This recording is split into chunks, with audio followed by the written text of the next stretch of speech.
everybody? Welcome to the Players Take episode 223. I'm your host, Justin DeSimone, joined by my co-host, Montrell Rice. Montrell, how are you doing this week, my friend? I am doing fine. How about yourself? I am super tired. I'm sorry, but Yeah, yeah, we'll I am we'll doing. get into your good mood in a bit here. But and why that might be. But I'm doing pretty good. I'm tired as well. I'm gearing up. I got one more day of work before a nice big vacation, so I'm like fucking trying to crank everything out before I leave, so it's all lined up and I don't have to worry about anything. But yeah, it's been pretty good. So I don't know. I'd say let's not mince words this week. Why don't we just get right into it? I do one announcement though. Uh, since I will be on vacation, I will actually be out of town next week. So Montrell will be on his own on the podcast, recording solo. Or Yeah, I was thinking about it. I might get DJ to I was fill in literally for just us. about to say that. He did ask us to be on the show a couple weeks ago, and we we both forgot to reply to it before we recorded. So, We were so busy. It wasn't even um, like we did it on purpose. We were yeah, busy. so it might be a good opportunity to bring him on. Maybe you guys could talk about. He had some thoughts on Zelda he wanted to share, so maybe a good opportunity for that. So, but yeah, I will not be on the show. So, but I will be back in 2 weeks. So don't worry about that. All right. So let me get into rigmarole real quick, and we'll get right into the show. So for those of you who have not listened before, this is our weekly show where we talk about video games, video game news, and other topics pertaining to video games. We post at 6 a.m. Central Time on Fridays on Apple Podcasts, Google Podcasts, Spotify, Stitcher, and your favorite podcast app of choice. And if you'd like to send us questions, you can do so on Twitter at The Players Take, or you can send us an email to theplayerstake01@gmail.com. All right, Montreal, let's get right into it with what we've been playing. And yeah, let's get back to that. So Montreal made a decision last week, and I feel like he sounds like his life's better because of it. He's quit League of Legends once again. Uninstalled. I don't know. Did we talk about that last week? I think we Yeah, did, we but did. Yeah, we did. okay. But the intervening week between these two shows feels like has been a like the roller coaster just went off the cliff in our Discord because it's dead. The Discord is dead. Literally nobody is on. I was the only one trying to do anything all weekend. And man, I couldn't get a fucking soul to play shit with me. I was so bored. It was depressing as fuck, man. I had a 3-day weekend and I just like it was just man, nothing going on. So Yeah. Jet and Brad took this as an opportunity to abandon us and go play EverQuest for an entire week, which I've gotten confirmation that is exactly what they've been doing. As of yesterday, he told me they were level 39. So yeah, so they're fucking AWOL gone. They just need a fucking excuse to quit League too. And then me and Andy futilely tried to play on our own, and that did not go very well. It was a pretty bad bad session I had with him, to the point that he played alone, tried to play some ranked solo, and it was so bad that he's in the same place you are now with it. He's like, man, I don't know if I want to play League anymore either. And I'm just like, bro, oh my god. And then yeah, Montreal, me, you, and DJ hung out. What was that, on Sunday? I think Yeah. for a little bit, and we were just chilling. That was nice, but it was it's like nobody wanted to play shit, man. So I've been like patty cake and Dota for a few days because I'm like, whatever. If we're not gonna play League, then I'm gonna play a real man's MOBA. But I'm still a little bitch and can't get myself to play it by myself because it's just so scary and intimidating. But I did play one game on Monday and it went horribly. So that I'm thinking I kind of feel I haven't had a chance to play since, but that kind of broke the barrier a little bit that I have with that game. So I kind of Mhm. got Andy into it a little bit too. He seems intrigued, so we may play tonight after the podcast is over. So yeah, man. I mean, how's it been? How are you feeling? You're not playing any multiplayer games. I mean, how's life? You feel renewed, refreshed? Yeah, actually I do. I haven't been quick to anger. As far as video games wise, Short like I tempered. don't know. Yeah, like I don't know. I always felt when I came home, I had like a deadline to do a lot of stuff. Then I had to get on the game and stuff like that. Um, Hmm. because I feel like if I wasn't playing like League of Legends or Apex Legends or something like that, like I was missing out on something. You weren't living, boy. Yeah, and now that I've gave up, I really didn't give up Apex Legends. Like, just no one wants to play. So, and I understand why, because everybody's at the same place I am at Yeah. with League of Legends. That they are that with Apex Legends.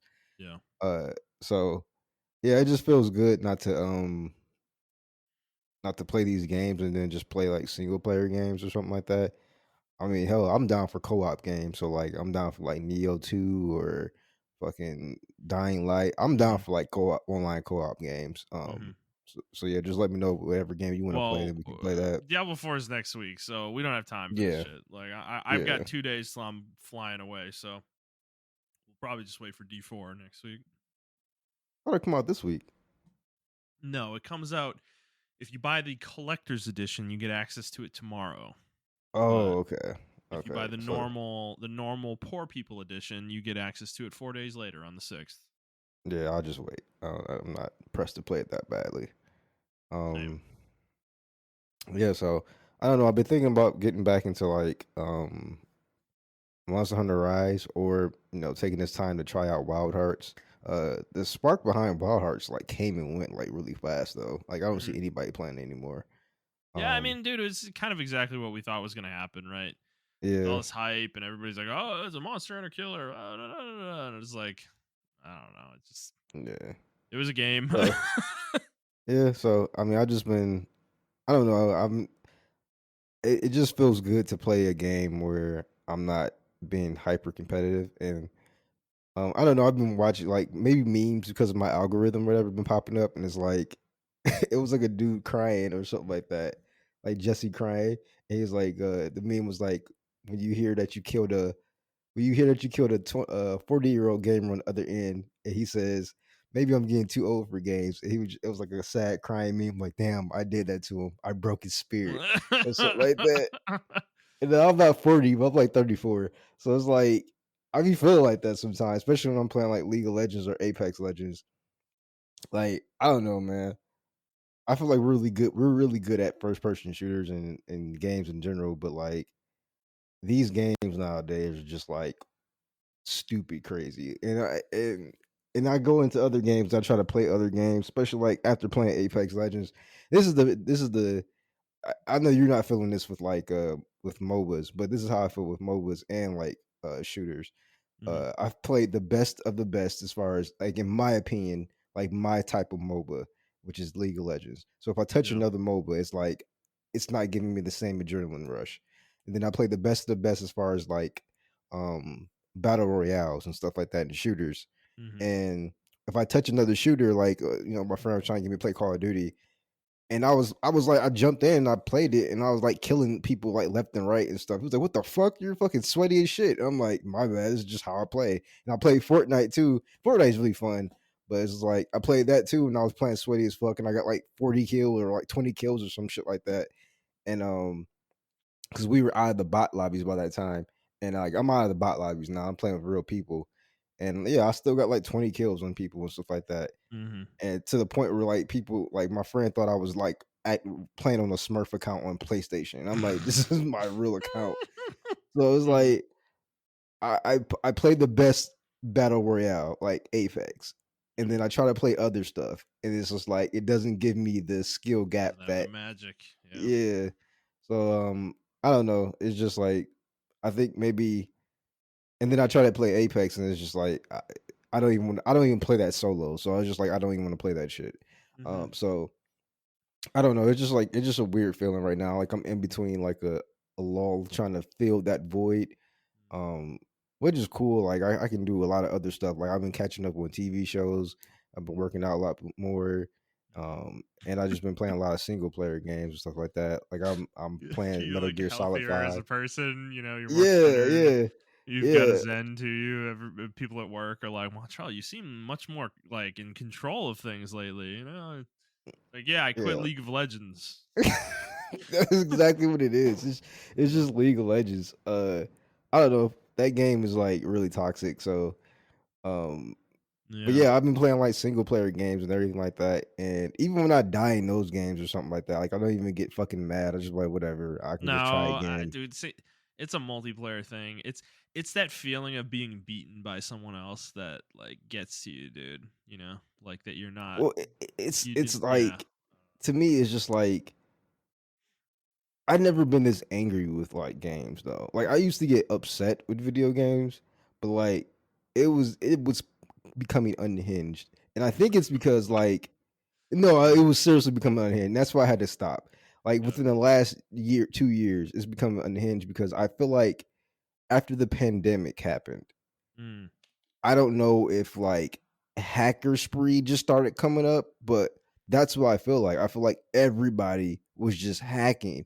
And then it got to the point where like even in League of Legends, I never thought people were hacking. I just thought like they were legitimately better than me.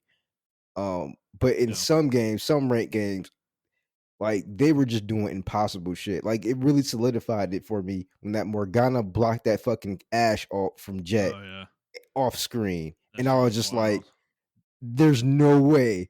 And they didn't Like ban that. They didn't ban that person. they didn't ban that person at all.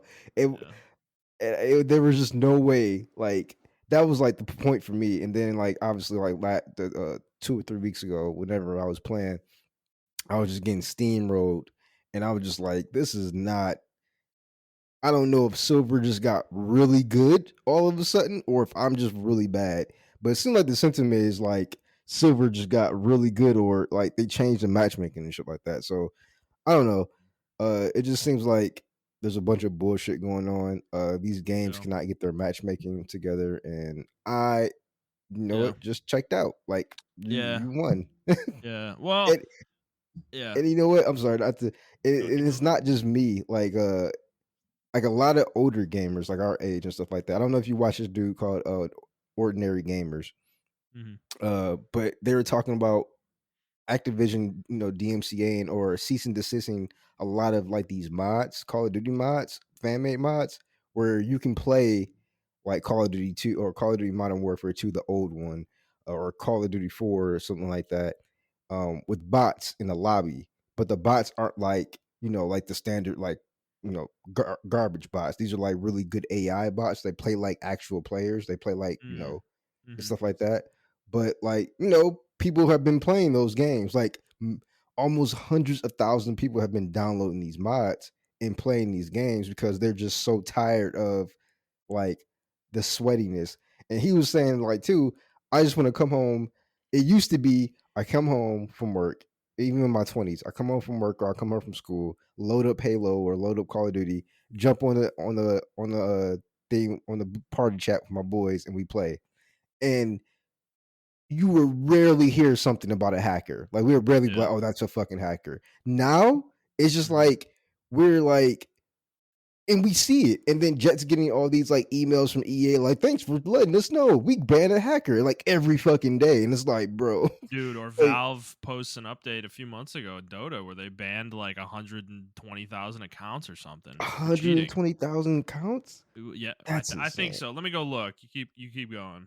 Yeah, but even League of Legends, they've been putting down the ban hammer. Like every time I used to log on, thanks for letting us know. We either ban this person or penalize this person, and it's Oh, just it's like, bro, 40,000. 40,000. that's still a shit ton of That's a people. lot of accounts Yeah, in a game that has like 200,000 concurrents at any one time. That's a lot of yeah, accounts. Yeah. yeah, and like I mean, that's just insane to me. And like I said, I don't know if like the hacker shit has gotten outrageous or whatever, or if maybe I'm trash. And that both things could be true at the same time. I am trash, and hackers are crazy. But Mhm. like, um, I don't know. It just seems like when I was watching those videos and there was other people talking about it too, I was just like, man, maybe it's not just me. Like a lot of other people are having this same sentiment, like where they're just like they're tired of the multiplayer like charade or whatever. Like it's just Yeah. I don't know. It's like the only game that really was like fun for a minute for me. Like I don't mind going back to Overwatch 2, but everybody quit that shit. So it's like Yeah. that was like a fun casual game. But Yeah. everybody quit it. Nobody wants to play that. So I don't know. Hmm. Yeah, I mean, I feel you, man. I'm obviously since everybody abandoned the Discord this past week, I've had a lot of time to sit down and be like, man, do I really want to keep pursuing these games? Is it worth it? Because I've been dabbling with Dota, right? Because I love Dota. I do. Like Yeah. it's one of my favorite games of all time. And I Mhm. remember when Dota 2 first came out, I was on that shit for like 4 or 5 years, Yeah. pretty consistently. And I had a friend that I played with from back in high school, and me and him would play all the time. Like we would just duo, the two of us, and we would usually be in the same lane together or whatnot. And I remember how things. I feel like things have changed so much. Obviously, I'm older now, so maybe it could just be my skills are atrophying, or I'm like not as good as I was. I don't have the same reaction time, whatnot. Like that could be a real thing that's happening, and I'm just not accepting that. But it Yeah. also just, dude, it was a thing for me with Dota where he would always like, dude, it was so effortless for me. Like I would dominate lobbies sometimes, like in some games, man. It was like if it just it felt so different. It's just so hard to even win a game now. It's like I don't Well, understand where that in your gap defense, the came from, game you did know? change a lot, you Yeah. know? I So, know, but it's dude, it's still the core mechanics are still there, and I just yeah. um, I think it's going to what we've been talking about the sweatiness of online games now. Is I don't remember this meta in Dota where it was like farm, farm, farm. You literally farm until you're so powerful that literally nobody can touch you. Like that was a thing. Obviously, farming was important in Dota, but man, I remember playing that game and you could just kind of run around and get kills and like you could kind of freestyle a little bit and like you could fucking wreck a game. Like and Yeah. man, you cannot do that anymore. It's like it's just not the game, bro. And I kind of miss that. I kind of miss that with the game because I feel like a fish out of water a little bit because I don't feel like I am adapting well to the current meta of these games. Mhm. And it's because this happens in league too. Like I have tendencies in league that sometimes get me in trouble. And it's so hard for me to break out of it though. And then like and I was thinking about league too. It's like the subtleties of the game, like the wave freezing and wave management and stuff like that. That's shit that I'm like aware of that it exists and that you can do it, but I don't actively do it in a game.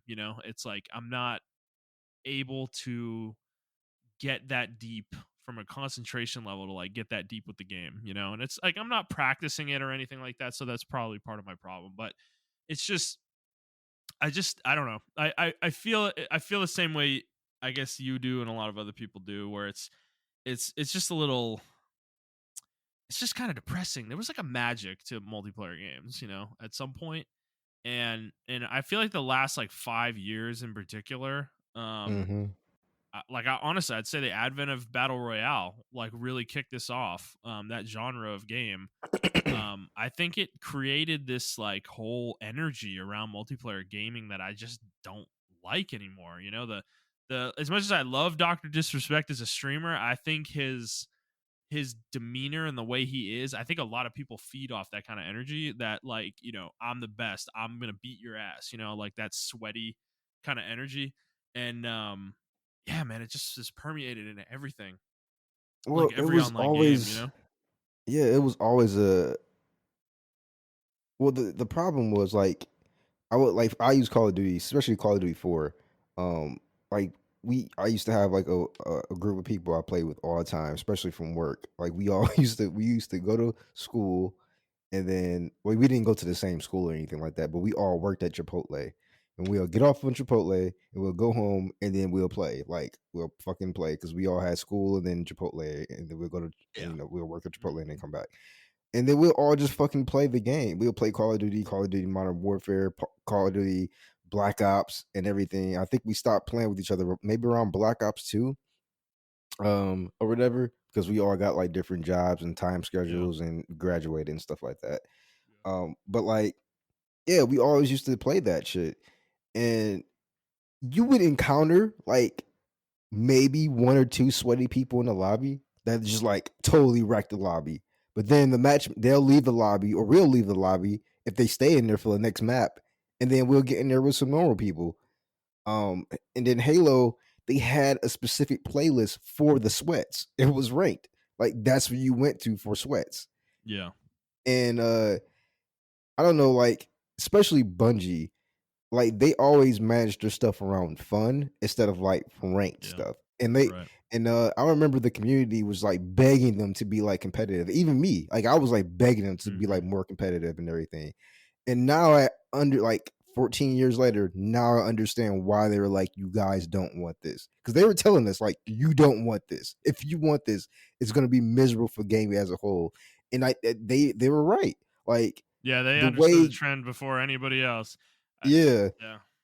Because they made Halo Reach less competitive, um, with the Bloom thing, and they wanted to add more randomness to it, and I fucking hated Reach for that shit at the time. But now I come to appreciate why they did what they did with Reach, and why so many people look at Reach with like rose tinted glasses, because it truly was just a fun ass game. Like you can be hardcore in it if you want to, but it was just a Mhm. fun ass game. Halo 3, Halo 2 was like that. Modern Warfare, I don't know what they did with the algorithms in Modern Warfare, but they just gotten significantly worse. Um as Mhm. far as like the matchmaking and everything. And I agree with you. Like it used to be something where you just come home, you jump on, and there'd be other people who just come home and jump on the game and just play. And then you will have a couple of people who be sweats. But for me, what solidified it was after the pandemic, everybody started streaming. Like that was the way to make money. Like people became millionaires overnight or thousandaires Mhm. overnight from Yeah. streaming and everything like that. I know people who like took all their pandemic money and they just bought a whole setup. Like that's all they did, and they became a streamer, or like overnight or whatever. Um, Yeah. because they had time. And I think that's what's happening. And it's like a offshoot of that that's going on. Like a lot of people are just still sweaty. Um, and then streaming is obviously huge now, and I don't think it's going anywhere. And Right. Yeah. yeah, like everybody's becoming trying to be the next Doctor Disrespect, trying to be the next Shroud. I mean, how many times do we log on to fucking Apex Legends and we see a Oh, TTV loser? You Jesus know, Christ. It's like like every match.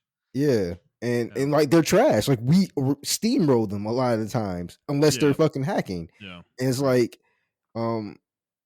I don't know. And then I even started seeing it when I was playing with you guys in League. I'm like a I TTV know. loser. Like I'm like, what the I fuck is this?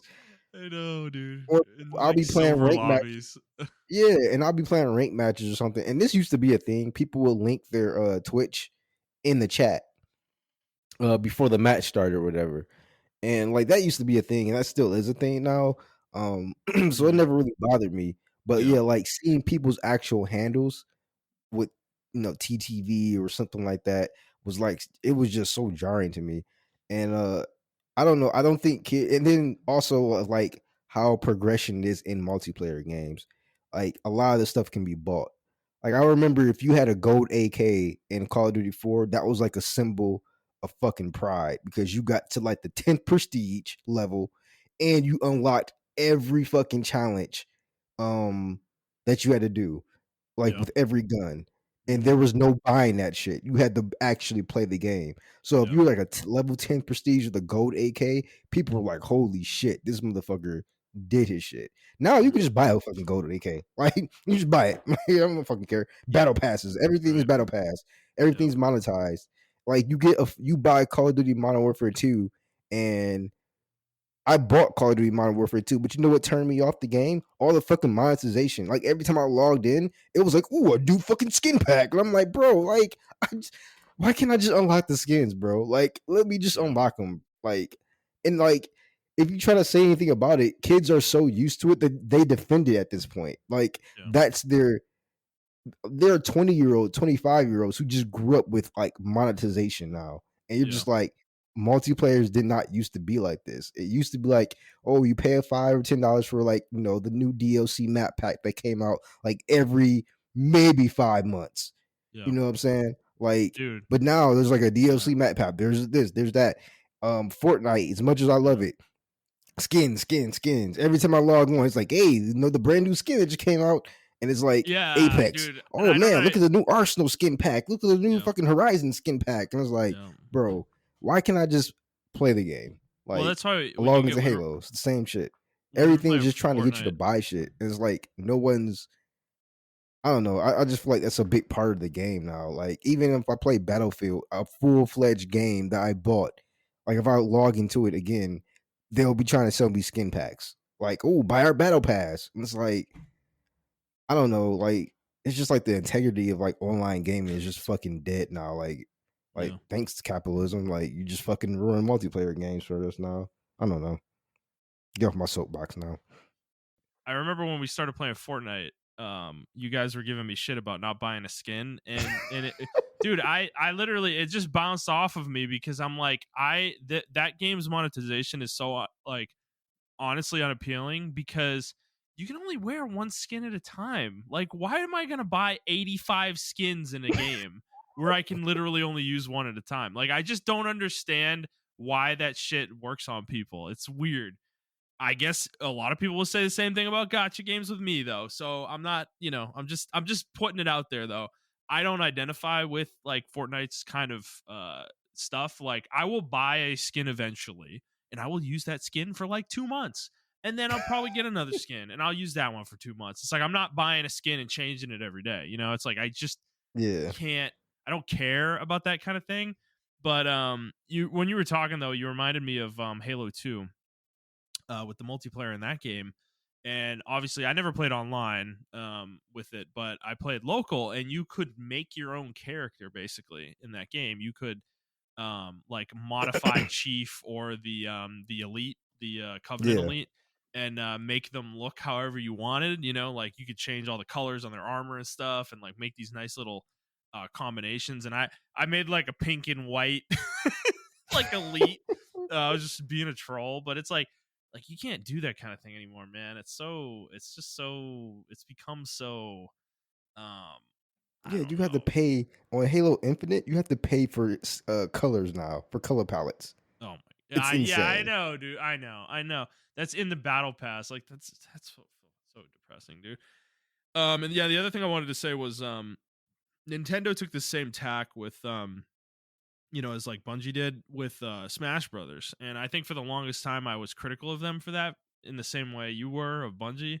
And Mhm. I look back on it now and I'm like, Nintendo was right, dude. Nintendo was right. Like they Yeah, wanted to maximize fun. Fun was the goal for them. And yeah, and they did that forever. And I think that's still their goal ultimately because they really haven't made like Smash Brothers like a hyper competitive thing either. But it's like, man, I don't know. I play in any of these games now is become it's like depressing ultimately because it's like, man, I just want to come home and like play some games online and like have a good time with the boys. It's like I want to win, but at the same time, like I just want the game to be fun at the same, at the same point. And it's just that like magic equilibrium just does not happen often enough to make it worth it anymore, which is yeah, why I've stopped playing Apex so much because dude, there are nights when we play Apex. We've talked about it recently on last few shows, the ones that I have played. There have been a couple times like where like we have a really good night. It's like really fucking fun. Like the matches are hyper competitive. We're going deep every game. We feel like we have a chance.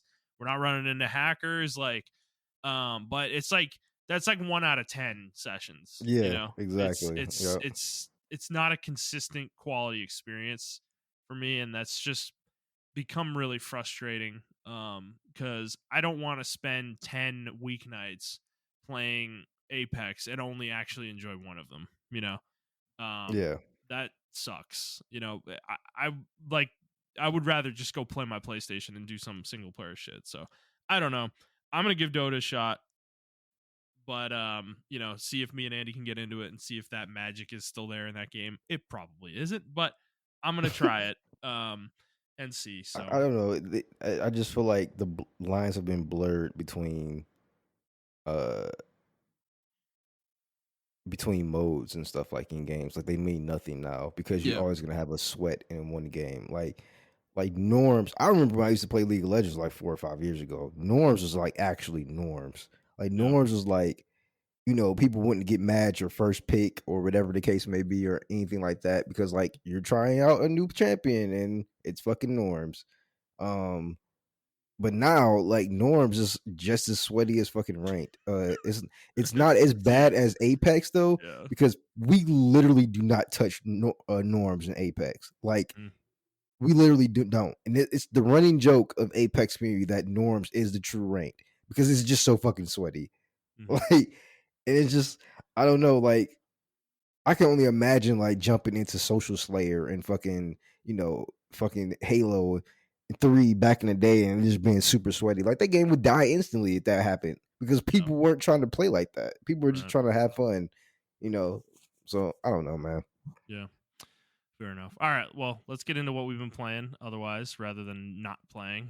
You want to go first? Yeah, I played some Ninja Gaiden and I don't know, something about this game I just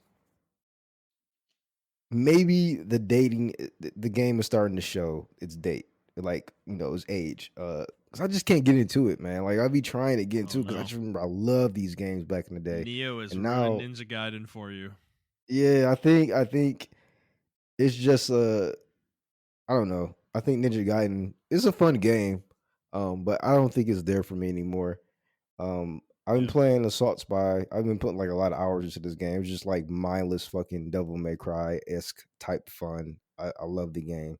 I bought it for like $10 and having the time of my life. It was made by like one guy, and yeah, it has a full fledged story mode and voice acted, but it's all in Japanese.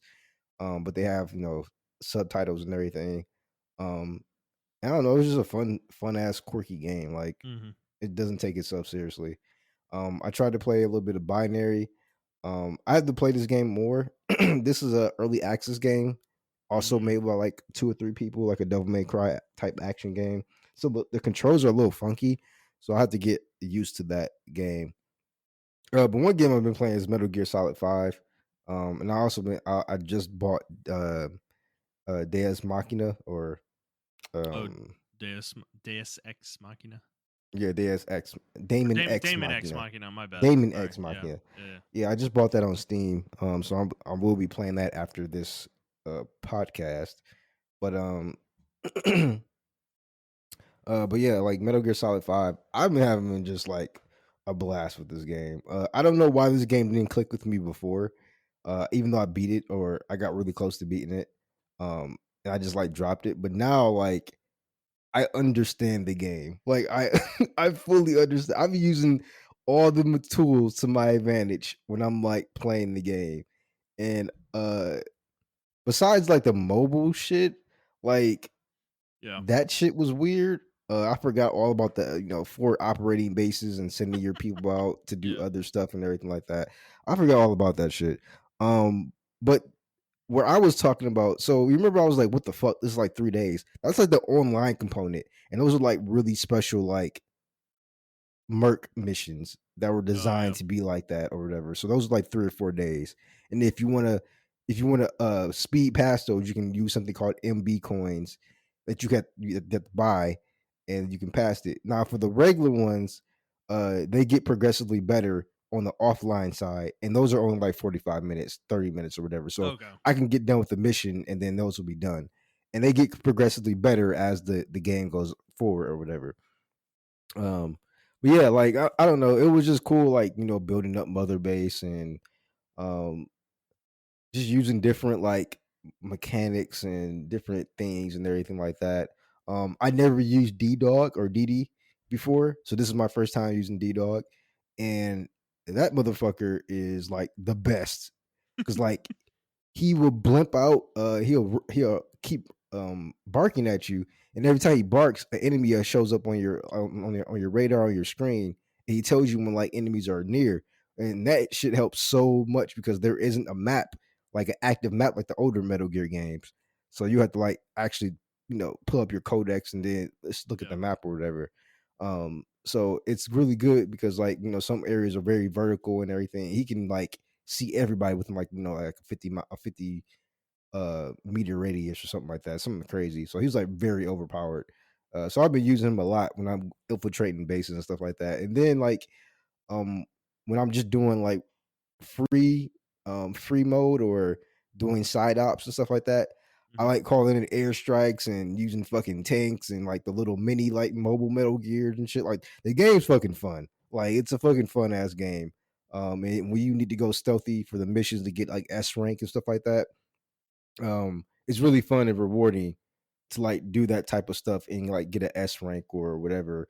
Or you infiltrate a base and like take out their anti-air stuff and everything. And you can call in your attack chopper and stuff like that. Or you know, um, disrupt their communications. Like you need to get to one side of the base and like all the enemies on one side, and then you use your C4 from a different point, and then you draw their attention there, and then you sneak over there. Like it's just really fucking cool.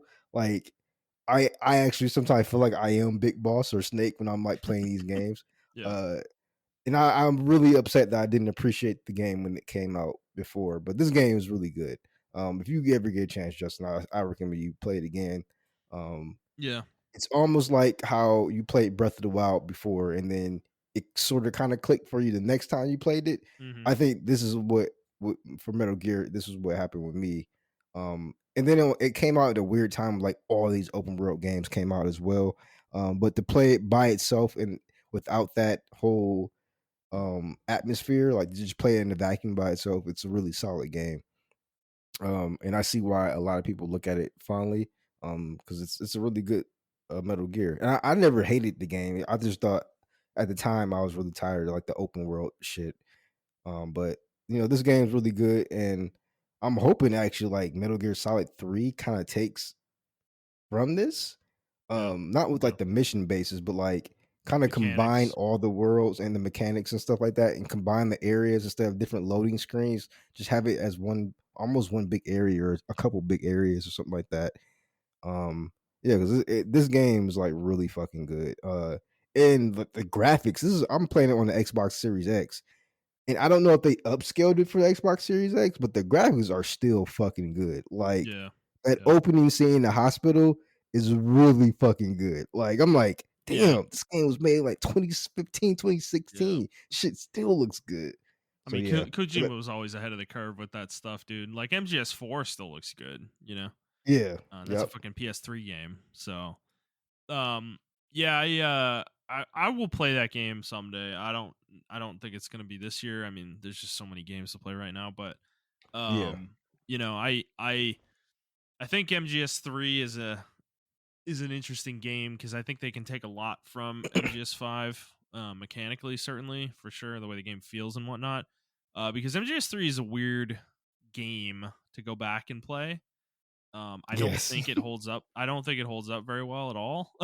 It doesn't. It um, it actually doesn't. yeah, Especially if you're playing MSG4 and then you go back to play 3. yeah, It's a totally different game. yeah, man. It's not a great experience, and I mean, two is similar. I think two gets away with it more because of I mean, it's a little older, and also the environments you're in aren't. I feel like the game plays a little bit better within those environments. I think the jungle in three is like it's a little too open for a game that Yeah. controls so poorly. Um, Yes. Yep. but I I'm agree. looking forward to a remake of that game though, because there's I mean the environments in MGS3 are really fucking cool. Some of the places you get to go. Yeah. And it sounds like they're keeping the game pretty true to what it was too. They're just making a modern video game. So that's exciting. But yeah, I mean yeah, it's MGS5 is cool. Did you before you started playing it, did you play the what was it called? Yes, I did play Ground Zero. Ground I played Zeroes, Ground yeah. Zero. Yep. Okay. Did you I fully played that. complete that, or did you just like go through the Yes. story real I quick and 100% that shit. oh you did? 100% that shit. Okay. How long Yes. did that take? Yeah. Maybe 30 hours, 30 to 40 Damn. hours. Yeah, man. It's a Holy lot of content. shit. Yeah, I remember there was like a story part that was like an hour or two, maybe. Yeah, But but there then was like a then you fuck ton of unlock shit you could missions and do. stuff. Yeah. Yeah, you can unlock missions and you can unlock different costumes within those missions, and it was the whole. You can unlock like Gray Fox's costume. You can unlock old Solid Snakes like like Polygon costume and stuff like Mhm. that. You can do a lot of different stuff. So uh, it took me about 20 to 30 hours, or not 20 30 hours, maybe like 30 to 40 hours. That's because I was really trash at the time. Yeah. But like you got different difficulty modes in the missions, and they try to spice things up in the map and everything of that nature, and on that same map and everything. Um, I don't know. I think it was a really good experience, and then all that stuff that you do transfers over, as far as like credits and everything that you accumulated, and it transfers Oh, over okay. to your Metal Gear Solid 5 account. Nice. Okay. So it's not like you did everything for nothing. You get a lot of bonuses and stuff like that. Cool. All right. Well, is that all you've been playing? Yes. Okay. Yeah, so for me it's really just been you know, the multiplayer stuff and then Honkai Star Rail. I am totally caught up in this game now. I have no more story missions or side missions to do, so I'm mostly just grinding. I'm in the grind phase of this game now. There's a new patch coming out, I think, in a few days. For a patch 1.1, so there will be some new content for that I'll be able to do, but you know, got this game on kind of maintenance mode at this point. So which is good. I hit the Equilibrium 4 yesterday, which is Trailblazer level 50. So I'm able to upgrade my characters to level 70 now. So I'm getting closer to the end game, true end game for this game. And yeah, it's still fun. So still enjoying it a lot. And then with everybody not wanting to play anything, I actually got back into Atelier Ryza 3 this weekend. I only played like a couple hours, so I didn't really get much further than where I was. But honestly, I'm like, why did I drop this game for a month? I don't know why I did that. I think it was Honkai that like it just distracted me because getting back into this game, like it took me no time at all to pick it back up, and I'm like, man, this game's really good. I just really like this game, so I'm probably gonna try to play it some more. Obviously, I'm going to be away, so I'm not going to get as much time probably before I take my trip. But when I get back, I plan to dive back into this game and put some more time into it because I actually don't think I was that far, to be honest. Like I think I might have been maybe 30% through the game's main story. So despite the fact that I had played it for I don't know 20 or 30 hours probably. So it's a big Mhm. game. It's a big game and there's a lot to do. So but I want to keep going with it. So I'm probably going to keep playing that for sure. So, yeah. And other than that, not playing much else. I do plan to get back into Metroid and probably start Zelda while I'm away. I'm gonna bring my Switch with me for the plane ride at least, and then maybe some of the evenings. But yeah, it's a lot of games. I mean, we got Diablo next week. We got Final Fantasy in what 3 weeks, I think. Um, coming. So there's a lot to play. All right. Well, let's move on to the news, Montrell. We've got a couple stories this week. We'll start with the first one. This is kind of a follow up to all the Redfall stuff, but Jason Schreier, Bloomberg, came out with a article today talking about this game and some of the things that happened behind the scenes. And certainly worth a read. There's not a ton of stuff in here, but enough that it's worth talking about. So he did mention that this game was in development since 2018, and it was started in a time frame where ZeniMax, who owns Bethesda and all their studios, of course, was pushing games as a service. So Okay. that was kind of the impetus for why this game came to be. They were looking to sell themselves at the time, which we know resulted in Microsoft buying them, and then they wanted games that could make profits well after release. That was what they were looking for. So to make themselves more attractive. So Arcane decided to make a multiplayer game that was their style of game, but multiplayer, like a multiplayer online game. And Jason in the article has some quotes that make it seem like um, people were in the studio. People were skeptical that they could even make this kind of game work with their style of game, and it turned out they were right. It did not come out. Didn't come out um, great, but part of the reason for that was that the two directors, there were two co-directors in the game. What are their names? Sorry, I'm trying to parse through a whole big article here, but there were two co-directors of the game, and they didn't seem to have a clear direction on what they wanted the game to be. They were giving their people different games to kind of base it off of, but they were like total different games. So it was kind of hard for the different teams to coalesce and make something cohesive. It sounds like.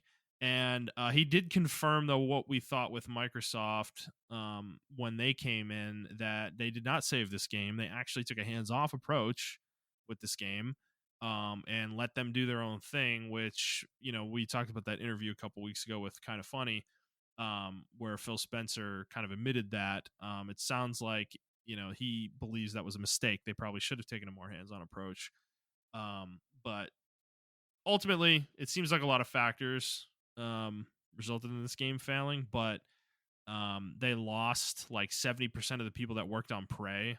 Had left the studio by the time Redfall came out, so their switch to a different type of game was not well received within the studio. It sounds like leadership was not. They didn't have their ears to the ground with what their staff actually wanted and what they were happy with, and we're kind of you know that kind of leadership that doesn't really listen to their people. So it resulted in kind of a disaster of a game. But Montrell, what did you think of this article?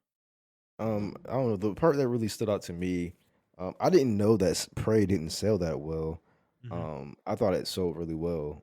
But yeah, I remember it being a critical hit. Like people love that game, Yeah. but I guess it didn't sell well. But the part that stood out to me though was that I think he said 70% or almost 70 or 30% of the staff like quit and went, 70%. made another 70%. And then made another studio called like Wolfpack Studios or something like that. Hmm. Um, and I didn't know that. I didn't know that this wasn't the original Arcane because I don't really follow that company unfortunately because like I mean I already expressed my grievances with like their games. Their games aren't really for me. Um, but Right. I do respect them. But that being said, even though they weren't for me, I know their games are of a high quality. And for this game to come out the way it did was really jarring to me. And I was really, really interested. And I'm glad we got this op piece about it. Or not op, but this piece about it because um it was just really it really solidified a lot of stuff that, me and you had about the studio and everything like that. Um and then I had some, very revealing information that we didn't know about. Um, and yeah, I don't know. It was like a non-surprising piece, but surprising at the same time. I was just like, wow, like I didn't know Arcane was going through the same kind of shift that BioWare was going through with the Arcane Magic comment and Yeah. everything The of that nature. yeah, like Um, Bioware Magic. Yeah. yeah, and uh I mean, for the people that did stay, I feel bad for them, but we said it though that a lot of these games, like when they fail, upper management is the reason why they failed. And this article was like proof of that.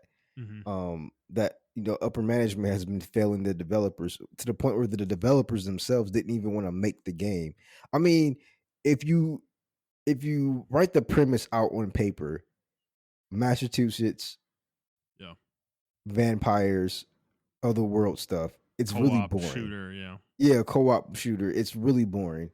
Um, and I don't even think the state matters. If it was Michigan or fucking Texas or something, it still would have been like vampires, co-op shooter.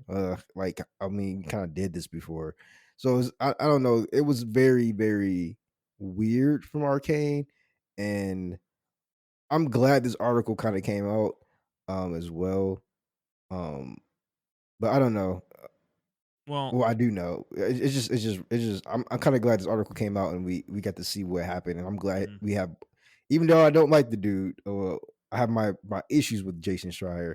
I don't say I don't like him. I just don't like his Twitter personality, per se. I think he's Mhm. a cool person, and I'm glad we have him as an investigative, like the only investigative journalist in fucking gaming. Yeah. Yeah, I think this is unfortunately like kind of another BioWare situation, that Hmm. this game has now significantly derailed what Arcane can even be going forward, losing Yes, so I much of their wholeheartedly agree. workforce. Like, dude, losing 70% of their workforce that worked on a game like Prey or Dishonored 2 or even Deathloop, that's humongous. That's a humongous blow to a company. Like, they've basically had gotten gutted and they're having to start over from scratch, really, to like rebuild culture and all that. Like, dude, I mean, I work at a company that's had that much turnover in a short amount of time, and Hmm. it's not the same company it used to be, you know. No Yeah. matter no matter what new leadership comes in and tries to like recapture that magic, it just doesn't happen, dude. Because the people that were like typified that culture are gone, you know. And the new Yep. people just don't understand what that is, you know. Hmm. So I think the same thing's going to happen with Arcane here. I'm very skeptical about their future as a studio at all. You know, even if they go back and they decide to make Dishonored 3, it's kind of like BioWare making Mass Effect 4, you know?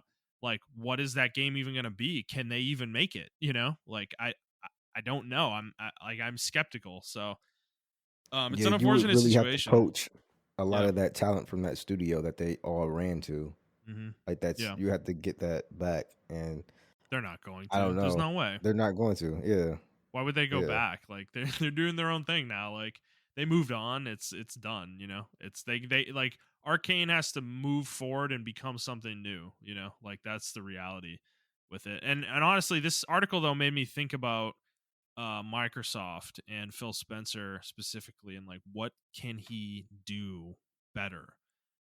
Because there are so many levels of management between him and these studios, you know? Like, think about that, right? He's at the head of Xbox, right? So there's a whole leadership and management hierarchy below him that manages everything in Xbox, you know? But then you gotta, but then you're going like another layer deep, right? Like, the company we're talking about isn't even literally part of Microsoft. Like, it's owned by Microsoft, but they don't work within the Microsoft structure as a company, you know? They're their own company. Like it's ZeniMax, which is a publisher that owns Bethesda, who then owns Arcane.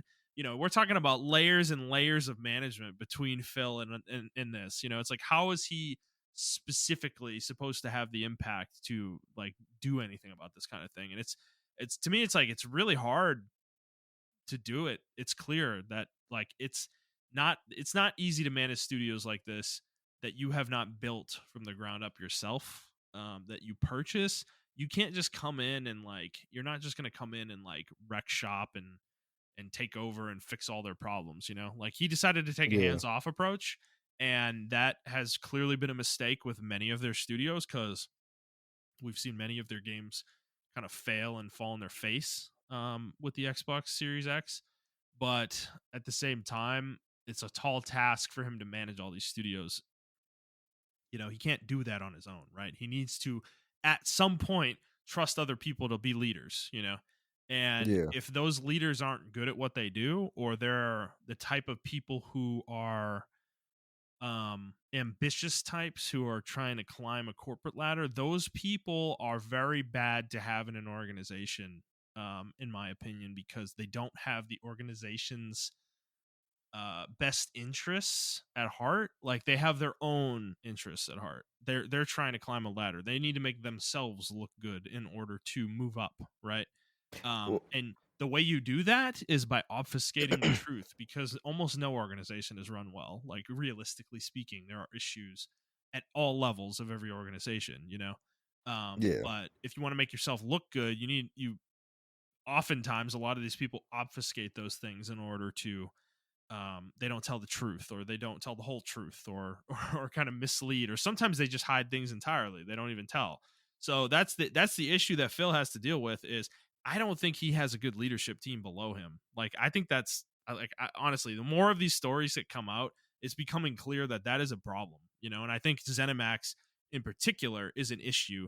I think ZeniMax's leadership is horrible. Like Bethesda and ZeniMax, like their decision making as a company in the last decade has been horrific. Like everything they do is terrible. Like like I feel like they have gems that come out here and there, and there are games that like really hit and are critical successes or something like that, or maybe commercial successes. But there's just so many games I feel like they've flubbed. Like Fallout 4 was a in my opinion a huge disappointment of a game. Fallout 76 was a fucking disaster. You've got this game. You've got fucking Anthem with or sorry, not Anthem. Fucking thinking about Wolfenstein, like New Blood that came out. That was an absolute disaster of a game, as Yeah. well. And Deathloop was not particularly well received either. Well, And I think that won like multiplayer or game of the year or some shit like that, didn't it? which one? Or was it Contender? Deathloop. Maybe.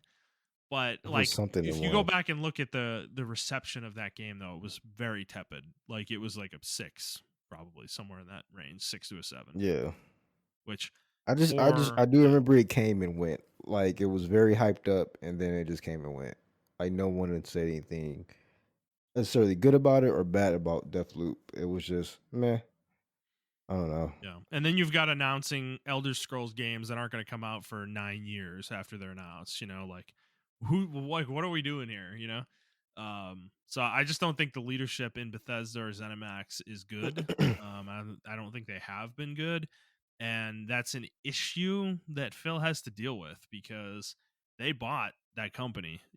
And you can't just fire them all. you know, Yeah, you can't. um, You can't at all. so But you, yeah. you can kind of dictate what the fuck they should be doing. Yeah, you got to Um take a firmer hand. Like, I think that's the reality of it. Is he needs to get more involved and take a firmer hand with these studios. I'm not saying dictate what they do necessarily, and don't tell them, "Hey, make this game." But maybe I, go into the I ground level though and learn what the developers of these studios want to do. Like, are they happy with yeah. what they're working on? It's like, I don't know. It's just it's one of those things where it's like if you're too hands off, then you get stuff like what Ninja Theory made. Uh or even like Rare Studios, what they're fucking doing with yeah, Everwild. We still don't know what Everwild. the fuck what they're doing with those games. Yeah. But it's just like I don't know. It's just one of those things where if I was Philip Spencer, I would be like, I I I would literally have to consult to like other people and be like, what do you think we should do? Because I don't want to be too heavy handed and tell them what type of games to make, but I also don't want to be too, you know, light handed and we get another Mhm. situation of just bad games. Um, Yeah. I don't know. That's what I'm saying. And He's got to get down. I think he needs to get more involved at the developer level and like talk to developers. Like understand where's the head of the the ground level people. Like, where are they at? How do they feel about the games they're working on, the studios they work for, and the leadership in those studios? Like, get a real picture of that, because that's honestly that's where you're going to get the true information. You're not going to get it from leadership. Leadership's going to lie to you, you know, well, especially if things are bad. I think we really need to get away from the executives being involved in the video games. I think they talk to like upper management a lot, and upper management does a lot to appease them. I mean, because even like this game, they wanted to make a multiplayer game, Mm-hmm. you know, to bring in money and stuff like that. And I just think like that's like the wrong way to think as far as games. Like games just need to be fun. I think everybody from uh, you know from the top down, or not from the top down, but from to the top to the middle, are getting the idea of what sells, what makes money and things of that nature.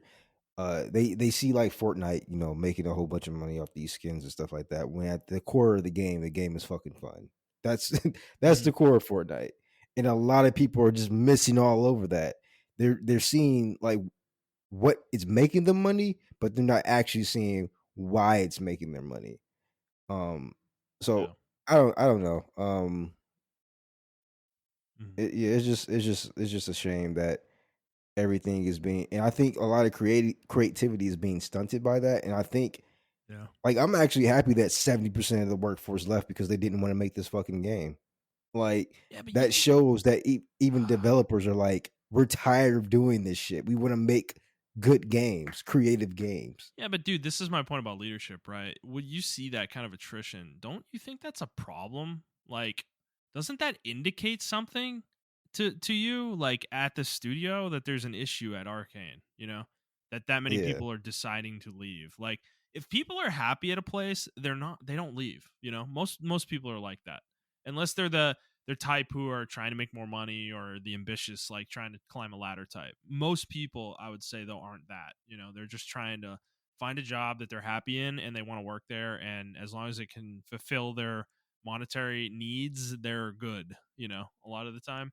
And I just like when you see that much attrition anywhere, that's a really bad sign, dude. Like that's a very bad sign. Your company is not in good shape if you're losing Yeah. that many people. Of course, you're gonna refill those ranks. Everybody's trying to get into the games industry. They don't give a shit, right? They'll work wherever the fuck. But that's not like an indicator that, oh well, we're filling the positions quickly. It's like, okay, but why are you losing so many people in the first place that you need to fill those positions? So I don't know. I think that's part of it, and I think the other thing is I think game publishers are so obsessed with money that they forget the core element of building games. And it's like, have you ever watched that movie Field of Dreams? You know the quote, "Build it and they will come" or whatever. Yeah. Like Yep. that's kind of, in my opinion, what the core tenet of making a game should be. Is like make something that's quality and fun, and people will buy it and they will play it. You know, like that should be the mantra. Like I don't know why it's so hard to get that, like to figure that out, dude. You know, you don't need to manipulate people into spending money in your games. You know, if you make something that's fucking good, people will play it and they will spend money on it. It's really not that hard, you know. But I think these companies overcomplicate it. They just see something that worked for somebody else and they're like, "Oh, we got to do that." And it's like, okay, but Exactly. does your idea work within that framework, and are you good at making that thing that you're trying to copy or emulate? It's like you need to think about that. Do you have the workforce that can make that fucking game? Arcane clearly did not have the workforce to make an online multiplayer live service shooter, and that showed in the way it came out. So Yeah. yeah. I don't know. I just feel like it's very easy to say like Destiny was a mistake, right? But it wasn't. It was like trying to bring something new into the mantra, but then like we started getting all these spin-off games and it's just like I don't know. It's just really I feel bad for people who are Arcane Studio fans because I know exactly what you feel like. Um I Hmm. know exactly how you feel because me and Justin went through this with BioWare. When we saw Right. BioWare do what they did, even though we think Anthem was still had the potential it had, um, it was just sad to see them go the route they went. And now we don't even know what that studio is now. Like all we have are their past games. Right. Even like, Blizzard and stuff like that. Like all we have is their past Yeah. games. I know, and even those sometimes we don't have because they fucking mangled them into a fucking abomination like Warcraft 3 Reforged. So Yeah, exactly. it's yeah, it's fucking whatever, man. It's fucked up. All right. Well, Montrell, let's move on to another game. This one not out, but could be in trouble. Jason Schreier also reported this last week after the PlayStation showcase that Naughty Dog and the Last of Us multiplayer game they're working on has faced some setbacks and could be in trouble. He said that the game has been scaled back after a recent evaluation. Um, and he did say that the project has not been canceled, but many of its developers have moved on to other projects. So, and Naughty Dog released a statement actually Yep. after this, which was fucking weird and bizarre, in my opinion. And let's see. Yeah, they said that our team will continue to work on the project as well as other games in development, including a brand new single player experience. We look forward to sharing more soon. That was amidst a giant kind of uh, post where they apologized basically for delaying the game, even though they hadn't officially said the game is delayed. They haven't even Yeah. really officially revealed the game. So I don't know why they felt the need to release this statement. But Moncho, what did you think of this whole situation with this? Um yeah, when I didn't see anything about it at the showcase, Hmm. it didn't immediately pop up to my head, but I was like, they didn't show anything about, It was a red flag. Yeah, it was a huge red flag. Um, and at this point, I think a lot of people are just where I'm at. Like, just cancel it. Like a lot of people forgot about it. They're like, "Oh, I forgot about this game even coming out and stuff like that." A lot of people love the you know. I don't think you can capture the magic anymore of what the first Last of Us factions did. Right. And I think that's what they're running into. I don't know, but I think that's what they're running into. And then also, it's like I 100% guarantee if there was like some kind of anything to come from this, it's PlayStation or Sony in particular is asking, how can we monetize this? Do you have any monetizations? Do you have any skins? What can you do? We need skins. We need some type of monetization tied to this. And I'm almost guaranteed that's why I got sent back. Like that's why they had to go back and like revamp some Yeah, stuff. I agree with you there, Um, honestly. Because because yeah, we all know right now Sony they're releasing 12 live service games within the next year or 2 years, I think, and it was 5 years. 5 years. I'm sorry, Yeah. within the next 5 years. And to me, that's a lot of money to just throw at live service games when we all saw at least like I no bullshit. I think like 20 or 30 multiplayer games died this year alone. Um, Yeah, feels like more than that. Yeah, it feels like more than that, but I think I'm over exaggerating with 30, but I know it's 20 for sure. 20 live service games died this year alone. So it was like almost every day we saw like, hey guys, sorry, but we're closing our doors and da da da da da. Um, and it's just weird that PlayStation won't play to their strengths. Um, which I would bring up, I would bring that argument up in the later question that we have too. But yeah, I don't know. I think it's really weird. I don't think it's weird. I feel kind of bad for Naughty Dog because I guarantee you they want to give us the best quality like experience as far as factions, but Mhm. because it's hard because if you think about the old factions, right? How can you monetize that? Yeah. You know, Well, like that's what I was gonna get into. I think to your earlier point, right? Like Sony probably came in and like, how can we monetize this game, right? Because I think if originally this was a multiplayer game, it was supposed to be a yeah, multiplayer only experience, and then eventually we started hearing rumors that there was going to be a single player component to it, and it was going to have a single player story similar to the other games. Okay, so is that the selling point now that you're making a packaged single player product that has this multiplayer component on it? And then what happened after that? Did it become a situation where it's too big of a project now, where it's the scope has crept up so much that it's not even worth it anymore to like fucking release this game because it's going to cost you too much to make it? Because yeah, to your point, like the multiplayer, the original factions, like think about it, if you're gonna try to monetize that, like what are you gonna do? You're gonna do cosmetic microtransactions, right? That's probably what Naughty Dog was gonna go for. Like they're not the kind of studio that's gonna sell power, in a game, right? yeah, So if you're gonna do that though, I mean, this is The Last of Us, bro. It's a realistic looking shooter. Like what, exactly. this is like PUBG trying to release cosmetics. Like, bro, like what the fuck are you talking about? You're gonna sell me a baseball cap? Ooh, cool, dude. Like, it's like it's just completely What? uninteresting shit.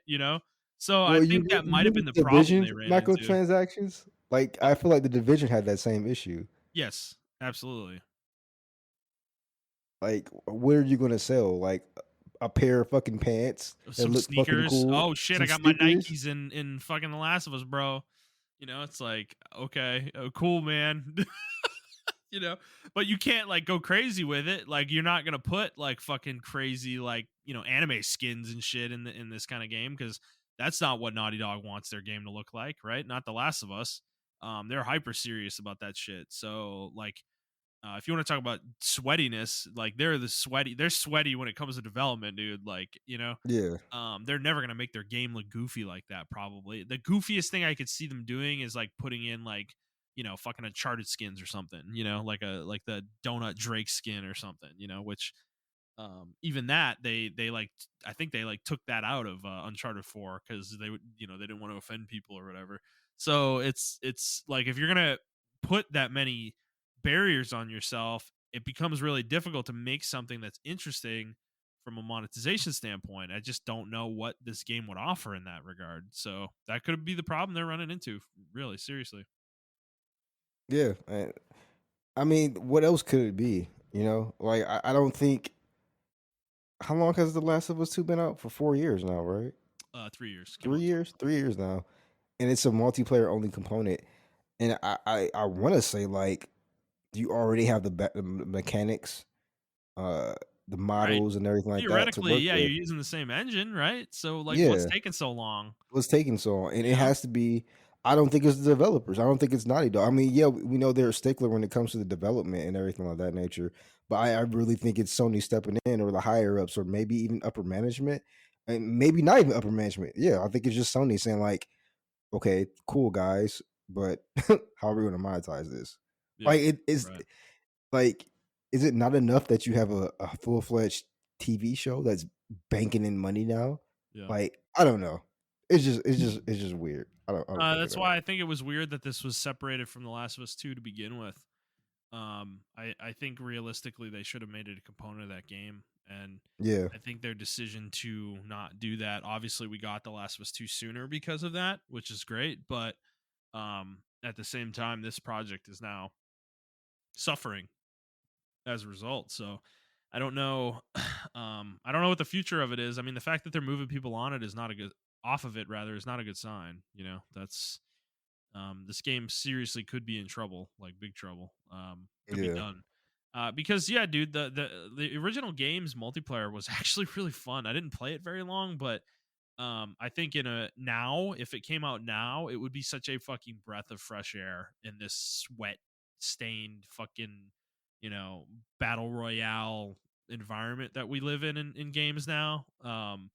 I really think that kind of multiplayer would be a like sincerely refreshing. I would play the shit out of that with you guys, you know, that kind of thing. So it's disappointing in one way, but we never knew what this was though. Like, because I think there was also speculation out there that it wasn't like a competitive shooter, like arena shooter necessarily. It was maybe going to be more of like a division type multiplayer experience, you know, yeah, where you're in like an open world environment. You're trying to like build bases and shit. Like that could have been a thing too. And I don't know. It's just we don't know enough about it.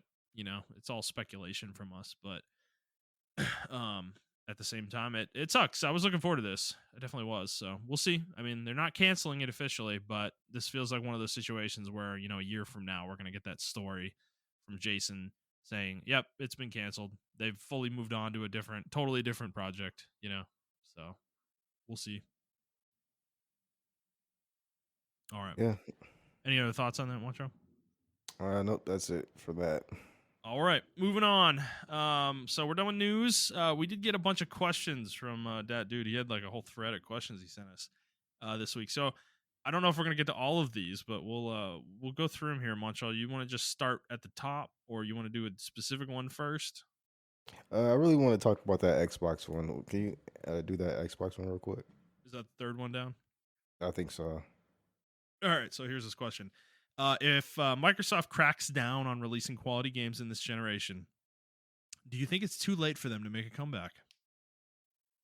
No, I don't think it's too late for them to make a comeback. If they really crack down on it, like you said, because I mean they have a couple of aces up their sleeves that they can do. They have really good, talented studios and everything of that nature. Um, and you can always bank on Sony fucking up. Sony is in the lead now, and they're gonna fuck up. Boy. I mean, they do this all the time. Yeah. It's not. It's like I don't know. That's what I was going to mention earlier. Like, I mean, with Naughty Dog and everything of that nature, um, and their focus on multiplayer, it's like this is not what got you in the lead. You know, like what got you in the lead is making quality games, single player experiences, and some of them are co-op experiences. Mm-hmm. Um, Yeah. but that's what got you in the lead. And now you're like, oh, I need to jump on this bandwagon for, you know, like that showcase was just weird. Like that bubble game from, even though Absolutely. that's not exclusive to them, like it's just weird to show that shit. Platoon fucking dude, it It was it, very strange. it Very was a strange very showcase. strange one. And I mean, I just don't know what Sony is thinking sometimes. And I understand like you want to capitalize off your lead, but like keep going. What got you in the lead in the first place? I mean, they're gonna do the same shit that they did last time with like the PS2 going into the PS3 generation, in my opinion. Yeah. Like even the PSP going to the Vita, like making the Vita 2 and everything like that, or trying to make Mhm. the Vita 2 and everything. Like we saw them have monumental leads and then just fuck it up. I think the PSP was one of the biggest blunders they ever made. Like they were really Nintendo was like legitimately scared of the PSP at one point, Yeah. and to where they had to start making exclusive deals so that Monster Hunter wouldn't come on the fucking PSP anymore and stuff like that because Right. people were in the streets playing the PSP games. Then you come out with this Vita game, which is a great piece of technology, but then you have all this proprietary shit, and it's like, what the fuck are you thinking? I feel the same way about the PS2 VR. Like the PS1 VR, smash hit. Yeah. Like, yeah, the cord thing was crazy, but now we had this PS2 VR where you could have made it wireless and could have kind of kept the same specs and everything, but you you do this, Mhm. and then like uh at the end of like the PS the showcase or whatever, like that weird product push or whatever was just so fucking weird to me. Like Sony Yeah. Buds and I mean I know you like the Steam, like the Stream I Deck or mean, yeah, Steam Deck. I know. It's a very niche product, though. Yeah, it's a Like very niche realistically. product in my opinion. And I can even see the use for it in my house. Like I can play the game and then go up front and watch TV with my wife at the same time and like spend time with her. So it's like I understand it, but that's a very niche product. Um, so if Microsoft can actually like there's or cracks rather there's cracks in the armor of Sony, and they can chip away at those cracks if they look at it. If they come out with really good games, like, because to be honest with you, Sony already blew their load. Like Spider-Man's coming out, and then Yeah. after that, we don't know what's coming out after Spider-Man. Right. They didn't give us anything. Yeah, I mean, Yeah, I'm totally with you, dude. Like I think Xbox's silver lining right now, despite the issues they're having, is that Sony is on their way to fucking it up. Like exactly. I think that is clear to me right now that Sony does not get it. They are like the fucking US soccer team in the World Cup where they score a goal and they're playing all aggressive all game and they get a fucking goal off of it and then they decide, okay, one goal is enough. We're gonna play defense the whole game, and they let the other team shoot like 80 times and eventually a goal fucking gets scored, you know? Like that's what Yeah, they're doing. Like they're doing the total opposite of what they should be doing. Like they should be focusing on single player games, and the fact that showcase showed us fucking nothing beyond Spider-Man 2 is super concerning. Honestly, this year right now is shaping up to be one of the best years we've had in a long fucking time, in terms of game releases.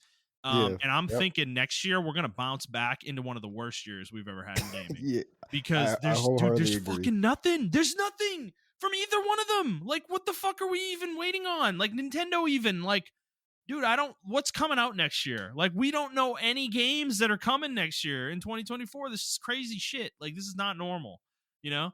And Well, I'm it's so bad for Sony right now, and I know you asked about Microsoft, but like, it's just Sony. It depends so much on Sony, right?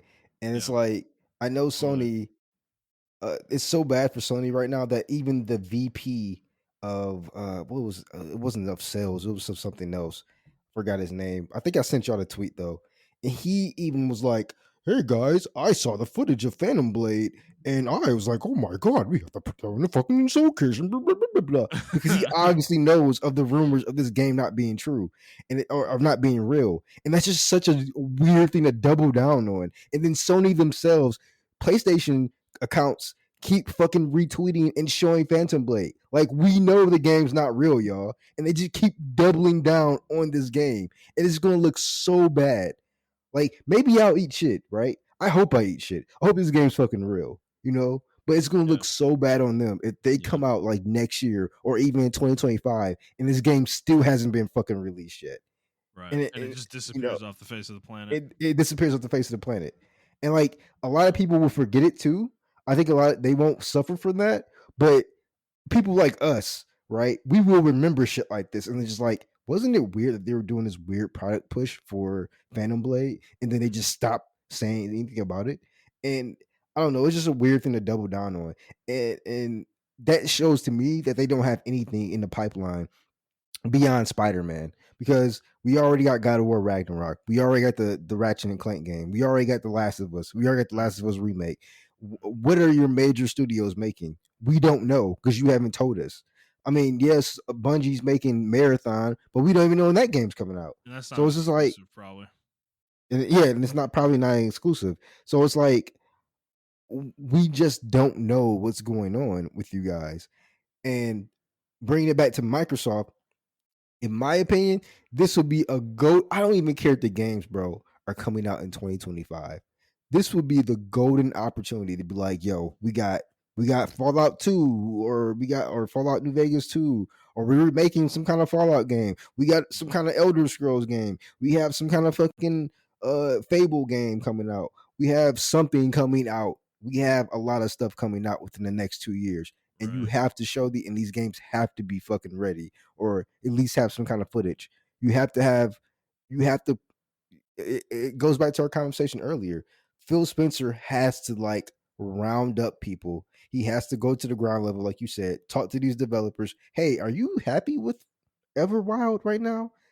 What can Yeah, what right. can happen? Like, are you happy with the way Yeah. Obsidian is handling these games or whatever? Like, talk to these developers.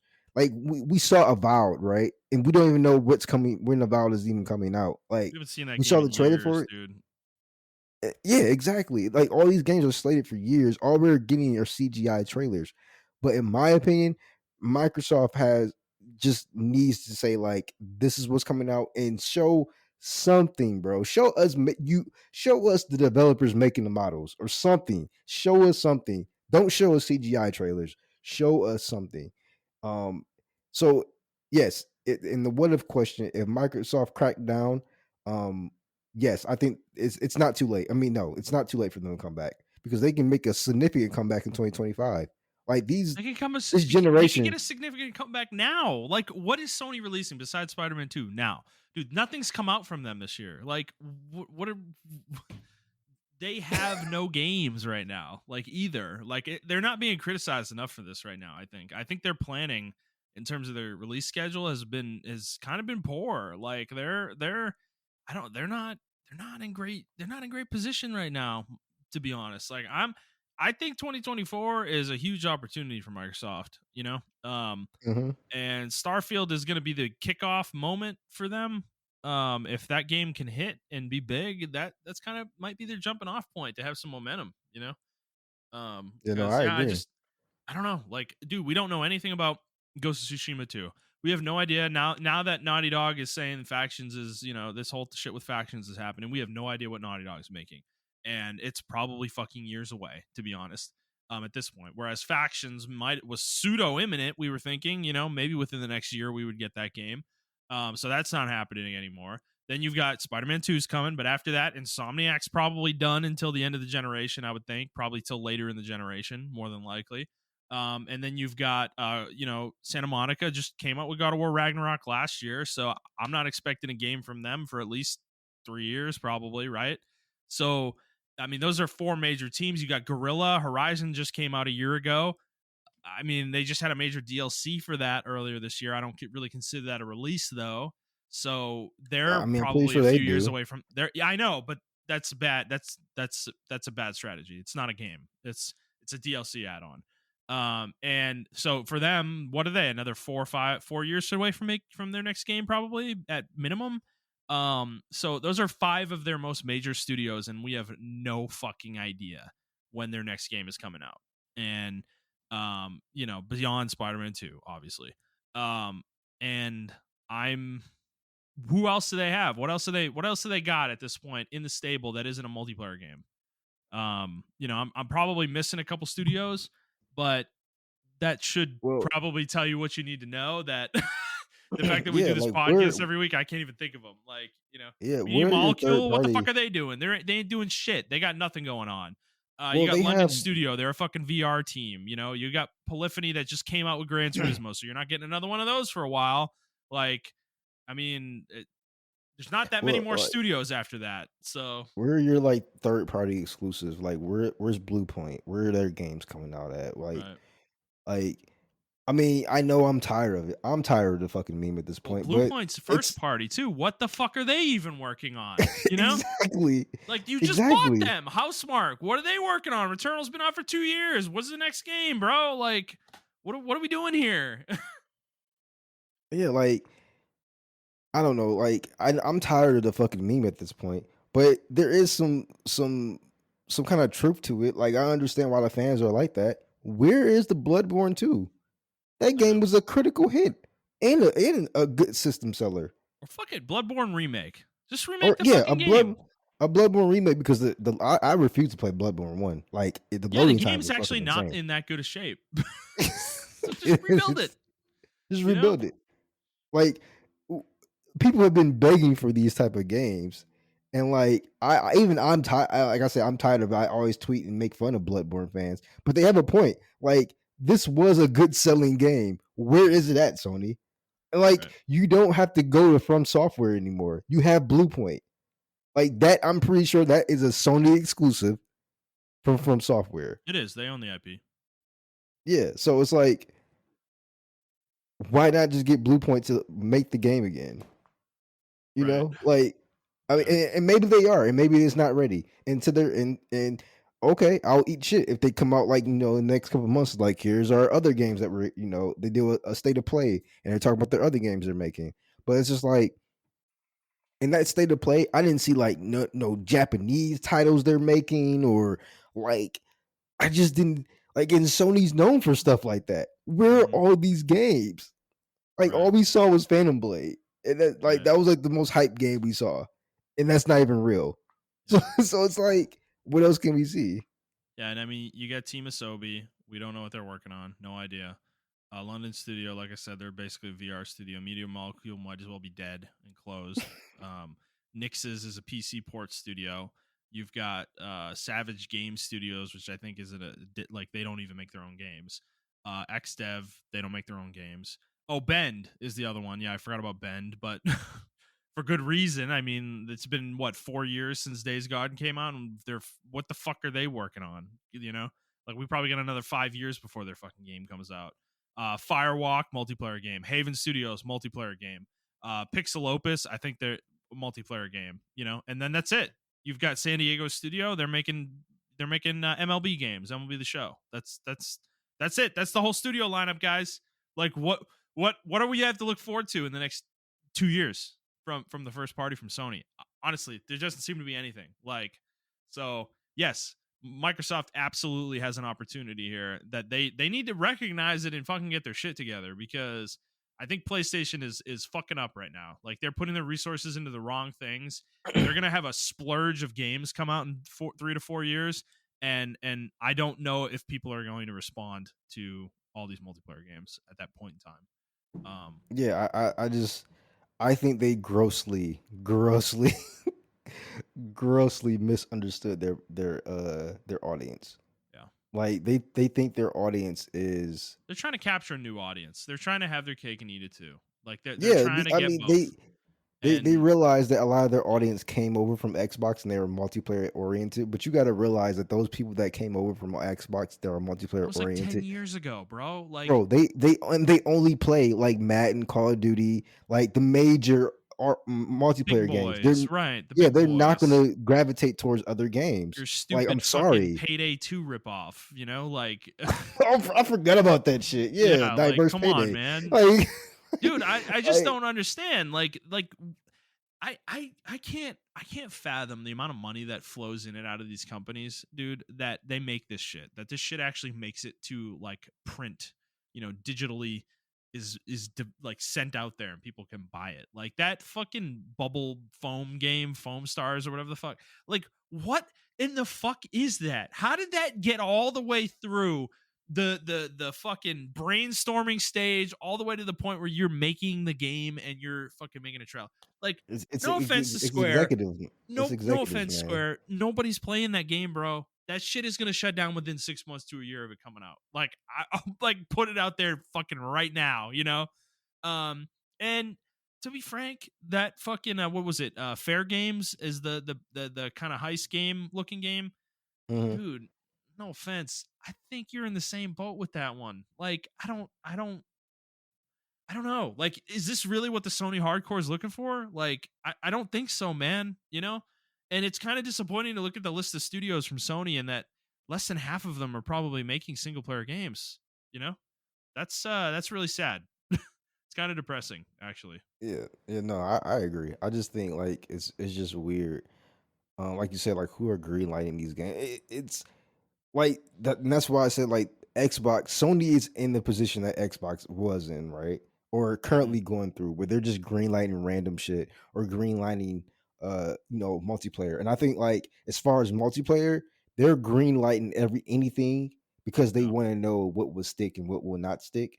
Right. And I just don't think that's the right call right now. Like, yeah, that heist game, like it looked like a heist game, and it's like we already have Payday. We already have Payday 2.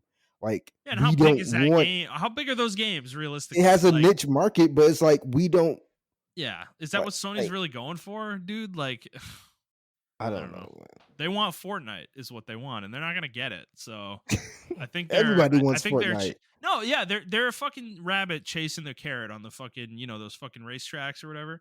Like they're Yeah, never gonna catch it. They're not catching that. I think this is a huge miss. I think this is a huge like strategic error on their part, the direction they're going. I mean, we've been talking about this for like a year or two now with Sony since the PS5 came out that this is their plan and blah blah blah. And I think both of us are on record saying that we don't think this is going to work out for them. But yeah, I don't know. Like I think I the next two I years just are going to be really interesting for yeah, Sony I and just think Microsoft. yeah, and then I mean, notice we haven't mentioned like Nintendo, right? Because we always say this about Nintendo, and then in my opinion, in my heart of hearts, I always say this: I never worry about Nintendo's like lineup because every time they do um, a Nintendo Direct. That Yeah, shit. When is the last time they missed with a Direct? To be honest with you, there was um so you it gotta was like think. it was like a couple years ago. Yeah, The one after COVID that there yeah, was that like one was there a was like a miss. humongous gap in between the Yeah, two. It was really disappointing yeah. given the fact that there was a huge gap. I remember that one, but it's been a while though. Yeah. It's been a while for Every sure. direct they come out with, and then those games, like they're like, oh, these games are coming out within the next couple of months, and it's just Right. like, oh, okay, cool. Yeah, I know. I have something to look forward to now. Dude, they Like, announced Pikmin 4 in like February and it's coming out in like 2 months or a month. It's like yeah, yeah, it's very nice the way they do things. I like the way Nintendo handles their kind of doling out of things. They give us a direct every like 6 months, yeah, And it and talks about the next 6 months. And then there's another direct after that 6 months is over talking about the next 6 months. Like that's their way. It's a great cadence and it works really well. uh what Sony did here with this showcase and the fact that they have two different digital shows where they have the State of Play, which is their Garbo show where they, basically advertise to us, and then the showcase, which is supposed to be the real thing, and then they have the one that they had last week where they just like I don't even know what the future of their console is beyond the next 5 months. It's like that's not when they don't do these showcases every 6 months. They do these showcases maybe once a year. Maybe.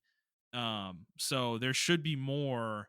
They should be showing us more at these kind of things. They're not. They don't have the cadence like Nintendo does. So yeah. I mean, Microsoft absolutely has a chance if they get their shit together and start releasing quality games. Yeah, they could definitely like kind of claw back into this generation for sure. All right, Montreal. Do you want to answer one of these other ones? Which one do you uh, like the most here? let me see here. I kind of like Oh, the God. second one, Yeah, I can't remember. the Nintendo My one. screen just closed. Oh, okay. The Uh, Nintendo one about if they had the same specs as competitors. oh yeah, yeah, yeah, So yeah. Let's here's the do that one. question: if Nintendo had the current specs same specs as their competitors. So we're talking power, like console power. Do you feel they would be dominating the gaming industry right now? Yeah, I'm aware of the Switch numbers. I mean, like straight dominate. Yeah, like honestly, yes. If Nintendo had a home-based console and it somehow had a portable mode or whatever, right? Let's just say like let's just say like the Switch, like only certain games are compatible in the docking station mode, but like the Switch itself, right, was Yeah, just as powerful as the PS3 or I'm sorry, the PS. yeah, Hell, I even say PS4, but yeah. as powerful as the PS5 and Xbox Series X, just a little bit less powerful than them. I feel like a lot of people will still make, and they had a better online infrastructure. Mm-hmm. That's a really big piece to it. If they had a better online infrastructure with current specs, yes, because I would have Nintendo be my current console. To be honest with Mm-hmm. you, Mm-hmm.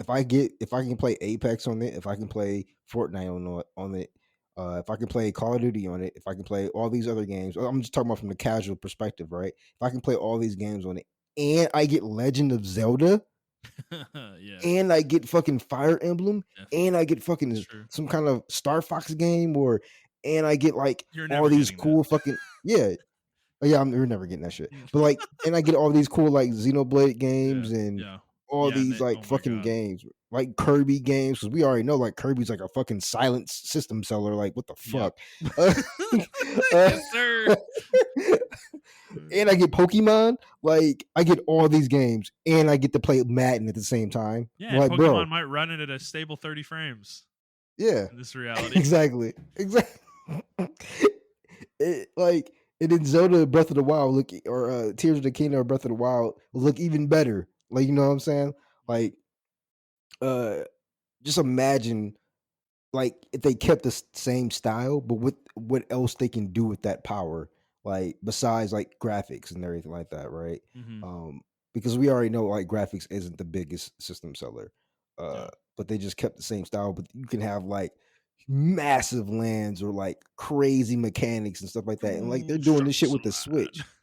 Yeah. Yeah, like they're doing this shit with the Switch. And like Xenoblade, for instance, like they're doing this shit with the Switch. Oh yeah. Like imagine what that Oh game would my look like, god. Oh my you know? god. Give them a PS5 level console, bro. Like just Nintendo, just let them make one game, please, on the PS5. Can you please, like pretty fucking please. I just want to see what the studio is capable of with like real modern Yeah, hardware, like bro.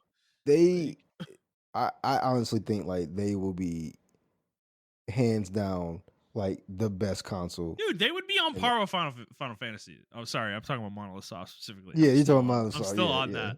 They would be on par with Square, I think, if they had like true hardware, parity. But Oh yeah, yeah. No, I agree. And I think I just think a lot of people sleep on Nintendo because they aren't dominating and they aren't really they're casual, but they're always looked at as like the kiddie system. Unfortunately, because they don't have those major hitters. They don't have the Maddens. They don't have the Assassin's Creeds. They don't have the like the super casual games. You know, they don't have like the Fortnites, or they do have Fortnite on there. I think, right? I'm not sure, yeah, they do, but they they don't. do, They they do. do. Okay. And I know they have Apex as well, but it's like everybody laughs at those people when they play those games. Um, Yeah, But if they had like serious hardware behind them, not to say the Switch isn't serious hardware, but like if they had like serious like current gen hardware, to rival Sony, like would you rather play like no offense, but would you rather play fucking God of War or Zelda? You know, like I don't think if we put those head to head with each other with the same specs and everything, Zelda's gonna win. Like yeah, bar definitely. none. No matter how I feel No about the offense. game or how Yeah, you feel about the game, like it's yeah. it would destroy. Mario, yeah, Yeah, Mario Mario, against fucking Horizon Zero Dawn, or whatever, Mario. bro. Like, Yeah, yeah, like anything. this They'll is get not even a slaughtered. competition at this point. Yeah, it's not even Yeah. a competition at this point. Animal Crossing up against literally anything. Desecration, absolute destruction. Yeah, yeah, it's I don't know, man. Fuck, even Like, Kirby, Jesus, dude, Kirby up against anything Sony has probably is fucking getting decimated. Like, what did the last Kirby game sell? Like 20 million or something? Like, fuck. Well, okay, so I'm gonna take a different. I'm gonna take a different tack with this question. Um, I don't think. Unfortunately, I don't think the question is like realistic necessarily. Um, it's like this reality can't happen. Like if Nintendo had a console that was on parity, like on par with Xbox and PlayStation, Yeah, with those level of specs, I literally like it would cost $700, because to have that plus the fucking mobile component, which is a huge reason the Switch is so like doing so well. It would be a Steam Deck basically. Like that's what it would be. And it I don't think it would, unfortunately. I think that price point would hurt them more than anything. Like I think the Switch is so dominant because it's an accessible device, in terms of price and what it is and the way it looks and everything. I think it's an accessible device. And if you go all the way back to like GameCube, which was the last console they really tried to have graphical parity with the other consoles, they failed. So they that's decided to go true. in a different direction. And that direction led us to the Switch. And I think if they continued to try to maintain parity, I don't think Nintendo would be here anymore, actually. So ultimately, I think things have worked out in such a way that we get the best of both worlds. We get Nintendo, we get the weird, quirky little console, and it gets to be all of our secondary consoles out there, and then we get to pick what our primary is, Sony or Microsoft. Like that's where we are, and I think Nintendo has fit into that little niche perfectly because they don't have a competitor. Like they are the secondary console, but that's a great fucking place to be because you're getting both markets. you know you get Yeah, Sony's and Microsoft's market because everybody wants one, because it's the perfect console to have as your secondary. So it's like I think Nintendo's totally happy with where they are. I don't think they ever need to chase graphics. Like they're never going to chase graphics ever again. You know. yeah, and I Um. think, I think, I mean, this is gonna sound crazy, or I don't think it's crazy, but maybe they're not thinking like this, and maybe I'm stretching it out. But I think, or I'm reaching. That's the word I'm looking for. Maybe I'm reaching, but I think they do this on purpose too for the developers. It forces the developers to think outside the box and make creative games. You have to make a creative game because you don't have the Yeah. power to make a fucking Yeah.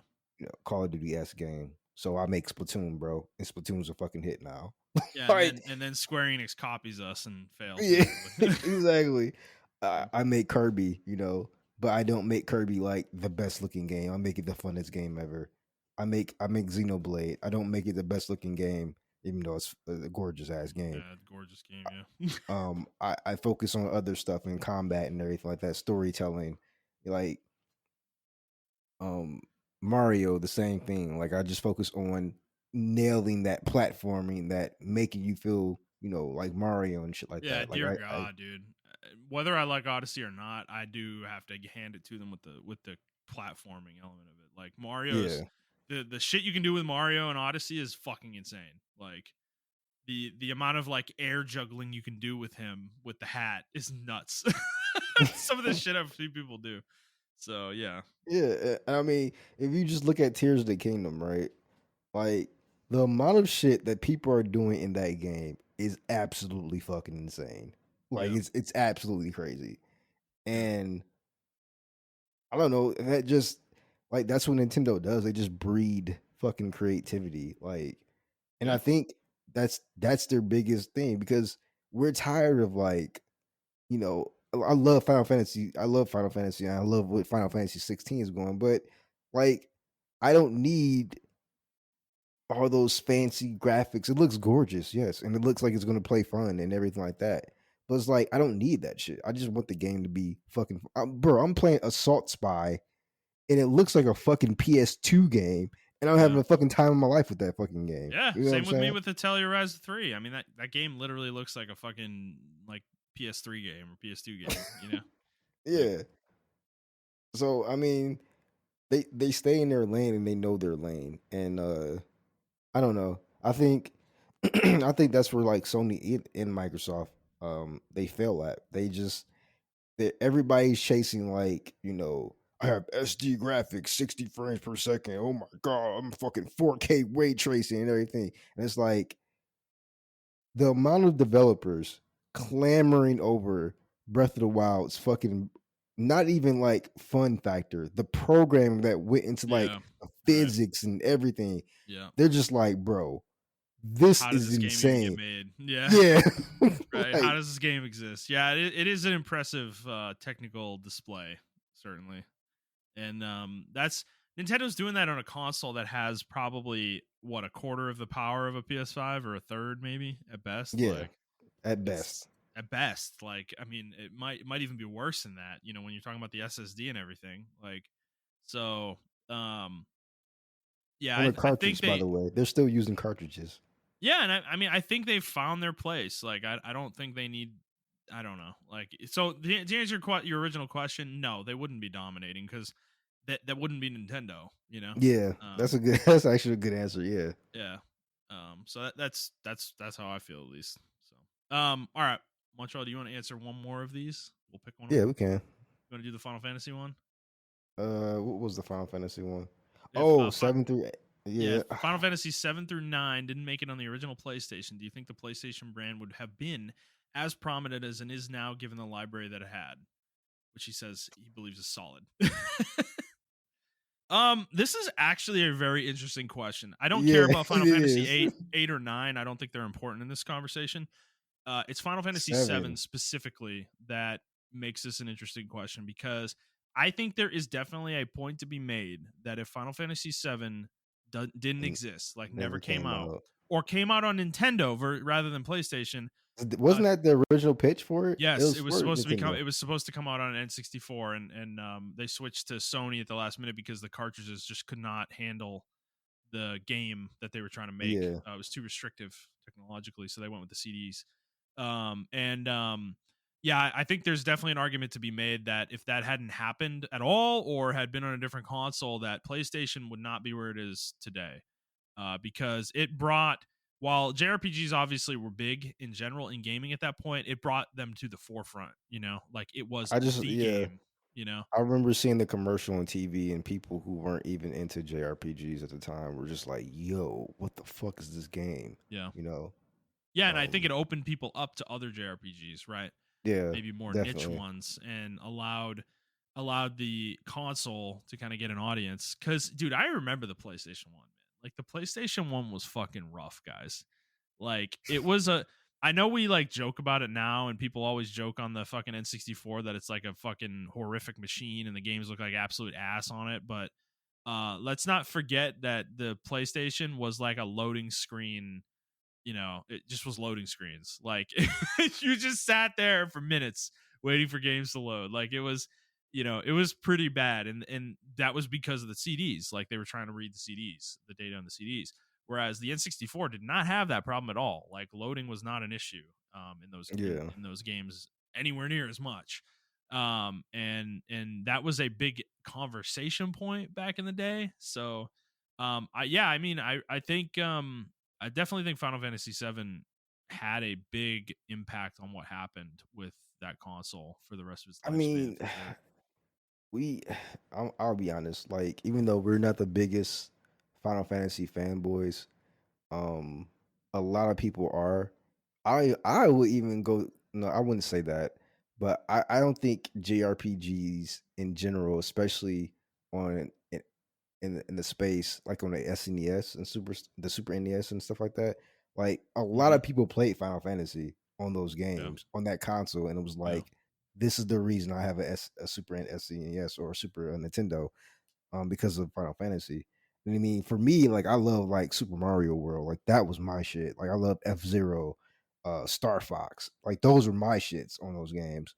right. But for a lot of other people, like there's a subset of people, a significant portion of people who just exclusively play Chrono Trigger, uh, Final Fantasy 1, 2, 3, or Final Fantasy Dragon Warrior. 2, Dragon Quest or Dragon Warrior, and everything like that.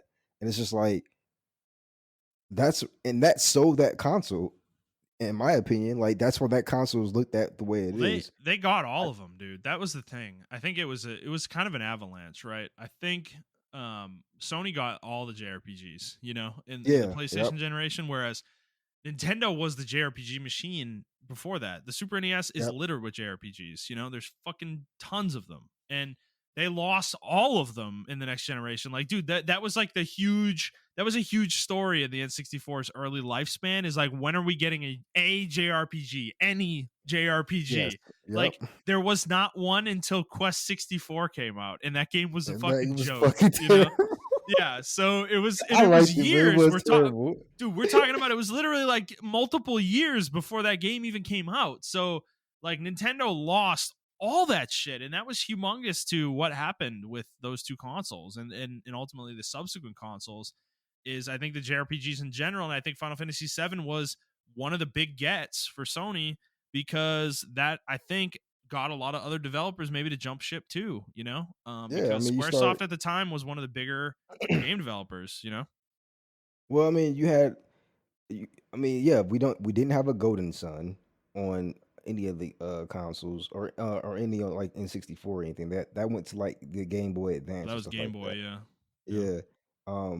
We didn't have the Tales series started on the PlayStation. Persona Yeah. started on PlayStation. Yeah. Like, and I wholeheartedly believe, right? And to Final Fantasy VII's credit, people wouldn't even turn to these games without Final Fantasy VII, whether they Mhm. came out before Final Fantasy VII or after Final Fantasy VII.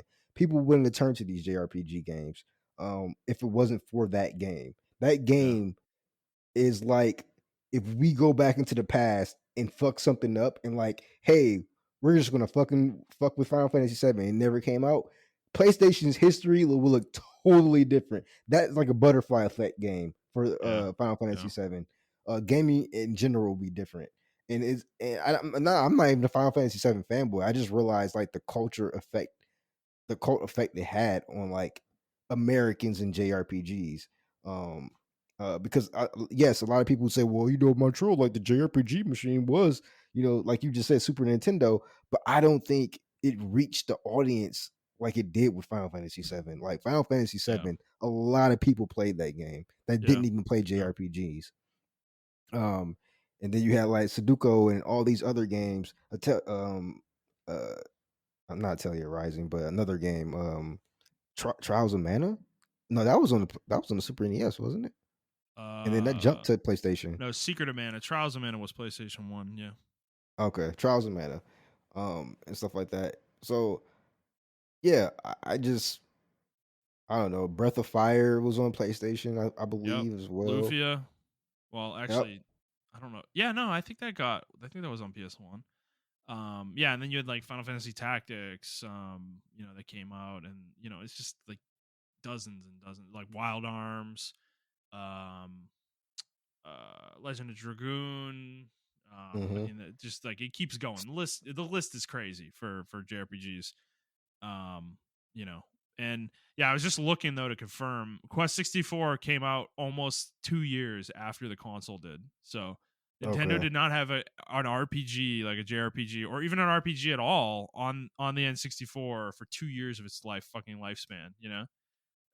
Which is absolutely crazy, man.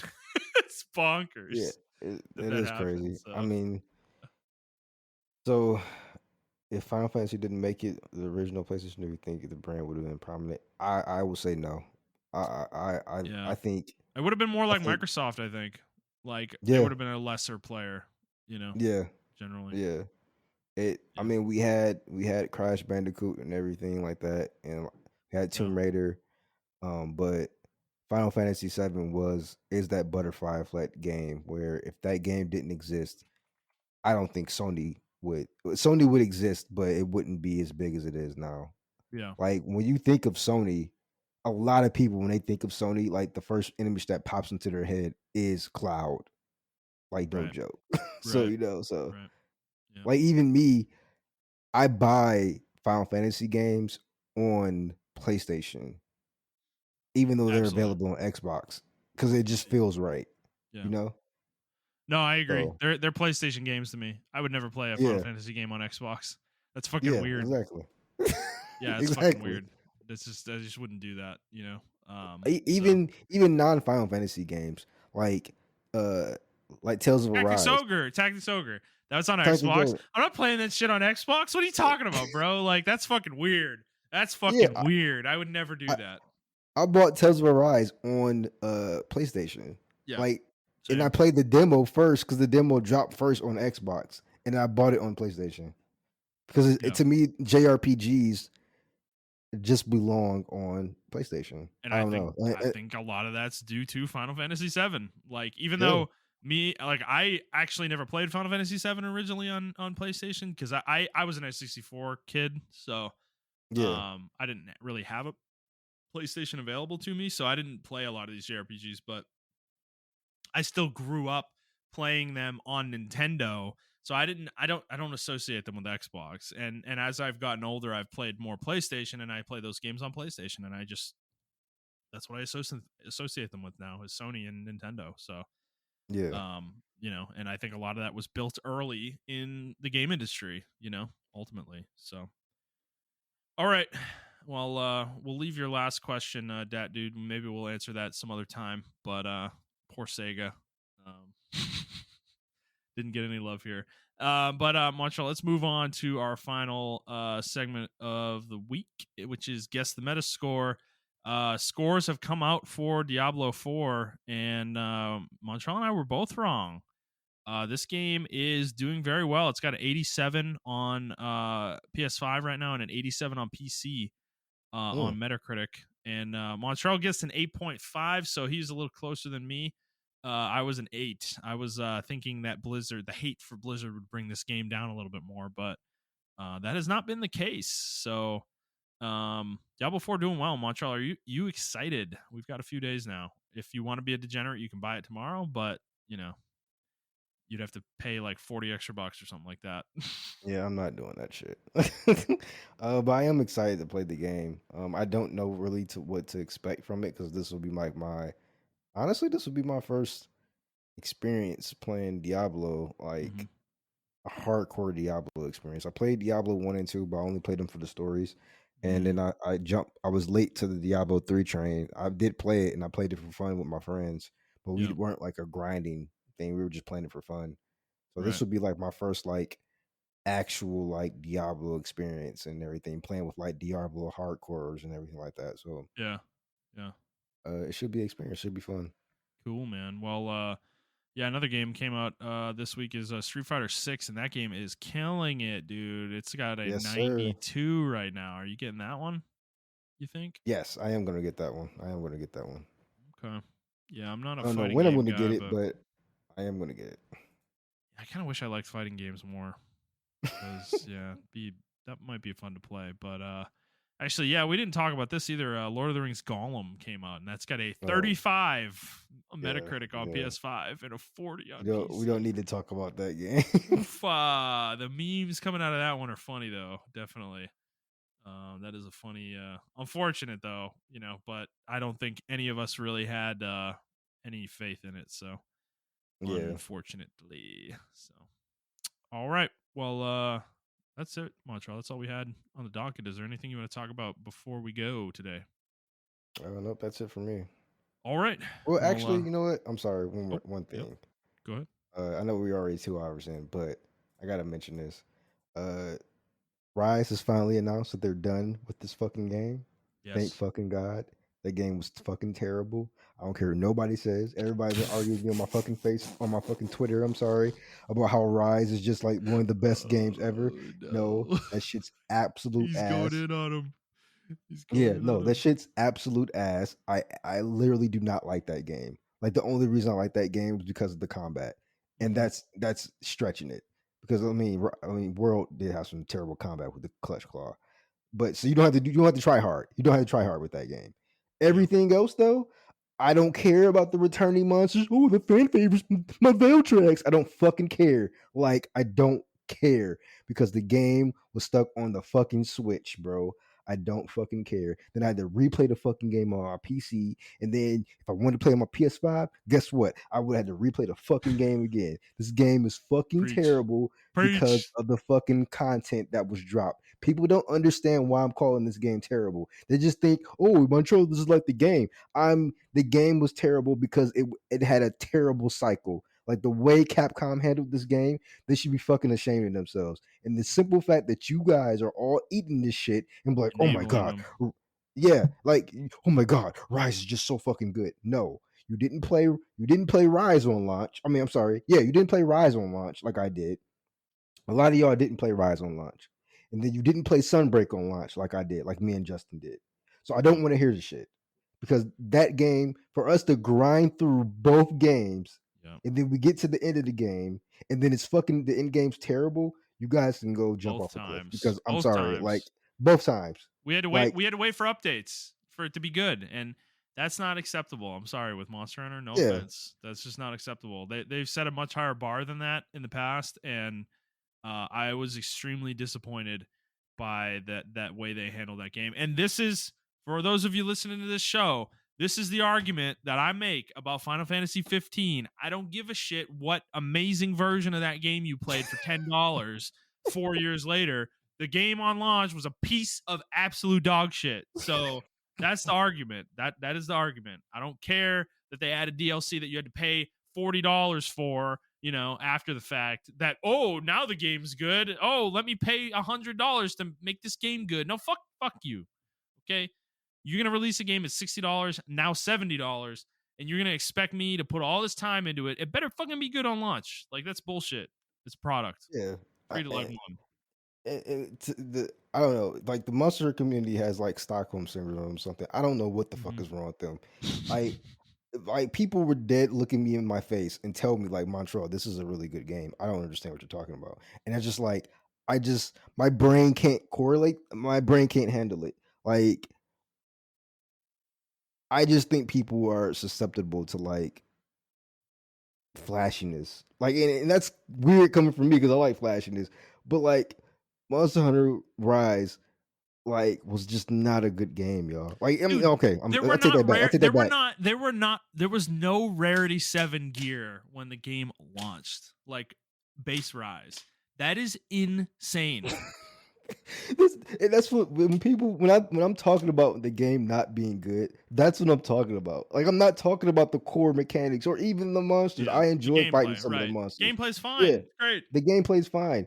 It's just, bro, we didn't have any subspecies. Like, I think we had like 3 subspecies in No, it. Fucking, zero. There was zero in Rise. Like there were zero and then subspecies. what released I don't think they in ever Sunbreak? even released one, dude. Like until Sunbreak came out. Like that is abnormal, y'all. Like that's weird. Okay, like that is not a normal thing for Monster Hunter. Pink Rathian and Pink Rathian and Azure Rathalos. Those are always in high rank. Always. They've always been there, and it's like there's always subspecies in high rank. That's where they introduce them to people. You got to get them used to it because by the time you get to G rank, it's hard as fuck. Like they're super hard. They want to kind of get you used to those different mechanics that those monsters have. And they didn't do it with Yeah. Rise. Like, and people were like, "Oh, well, they got." And you know what? I take back my monster roster comment. They do. I looked at the monster roster comment or the monster roster, and they do have a nice selection of monsters. Yeah, at like title fucking 5 update, bro. Like that shit wasn't there.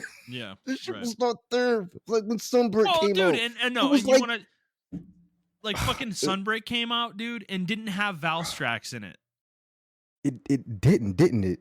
Am No, I crazy? that wasn't a monster, even though it was in the game already in high rank. Like they literally didn't put it in G rank until after, like later as a title update. Like, what are you talking about, bro? What are you talking about? You're right.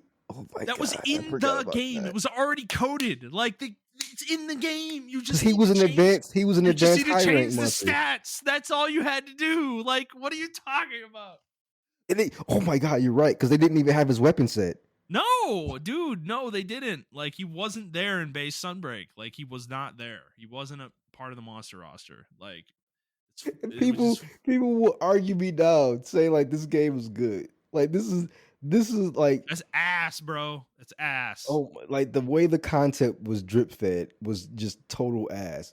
And I'm trying to think, did we come to Iceborne late? No, we played it immediately on launch. Okay, so we did play that on like base Iceborne. Yes, Like, that was dude. base. Yes, Okay. yes. Absolutely. Okay. Go If back and we listen to ran those into podcasts, everybody. Like, go find it. It was the fucking week it came out. We were playing that shit. So and yeah, they had shit tons of monsters. dude. And They people were like, had when they had silver Rathians, gold Rathalos. They had like fucking like they all had the these blue one variants and the and pink one. dude, they They had had like brachiodos, like subspecies and shit, like shit we never even seen before. You know, like fucking they had tons of subspecies at base Iceborne. It was absurd how many monsters there were. It was nuts. And yeah, dude, I'm like, it's like laughable what we're accepting, what we accepted with Rise, dude. I don't. It's just like a joke. It's a fucking joke. Like I No, don't it know. is. And I think this set the precedence for the next one. And that's why I don't like Rise. Like, that's the main reason I don't like Rise. Because we went from like world, we literally downgraded. The worlds were ass, the maps Yeah, were ass. yeah, Like, I'm sorry, y'all. I know it's on a Switch. And like, the PC had to run on Switch kind of specs or whatever, right? yeah, I'm sorry. yeah, But that shit is just inexcusable. Like, those maps were really fucking bad.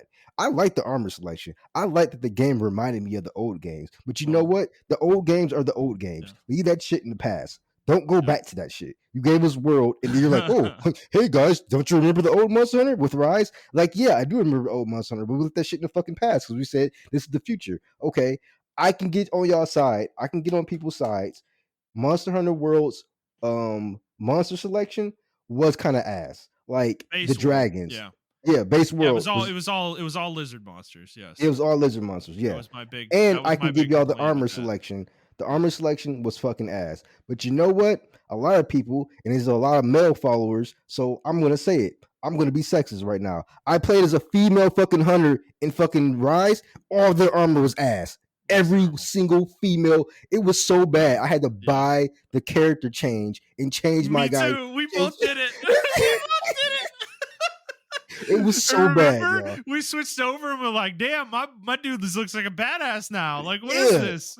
it Like the was male so armor bad, is so y'all. much better, so much better. And you Oh, can say Montreal. well, why would you play as a female? Blah, blah, blah. 'Cause I've been doing it since like I don't even fucking know. Like Monster Hunter 3, I played as a fucking Yeah, female, and yeah, they always had better armor. Like it, it yeah. was. Uh, you know what? I Okay. ain't gonna start. You're No, right. no, no. Hold on. I got a thing for you. Okay, Andy and I were talking today, and he's talking about Yeah. being down for co-op games, and fuck Rise. Do you want to play Iceborne on PC? On PC. Oh, because Well, Andy has it on PC, right? he, yeah, I think he does, but also, the loading times are an issue on console, and I don't want to deal with that. And there's no crossplay, so also the He game's has a gonna look PS5, incredible. right? The game's gonna look incredible on PS or sorry on PC. So yeah, but I don't think it doesn't have a PS5 patch. Like, It does. no, it doesn't.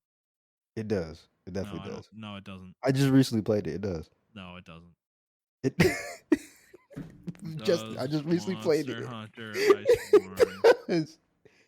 have a PS5 patch? Monster Hunter is backwards when offering. The loading times are like crazy good now. I don't believe you.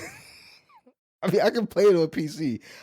I just have to rush past the base Well, world he because I would hate too. base None of world. us have played on PC, so Okay, I mean, we could go up together. That's what I'm saying. I don't know. I kind of am like down to do that because we never went super hard in the end game on Iceborne as much as we we played it. did, we did. We was I we were mean, in the guiding lands, I bro. know We we were going. were, but we didn't get all the way there, man. Like I didn't build out Yeah, every we set I didn't. have. Yeah, you're Like, right. You're right. You're like I right. didn't build Yeah, out all my elemental sets and all that I shit. think we didn't even fight Rajane because he just got released Yeah, that week. right. He just Yeah, like we quit right when that title update came out. Yeah, yeah.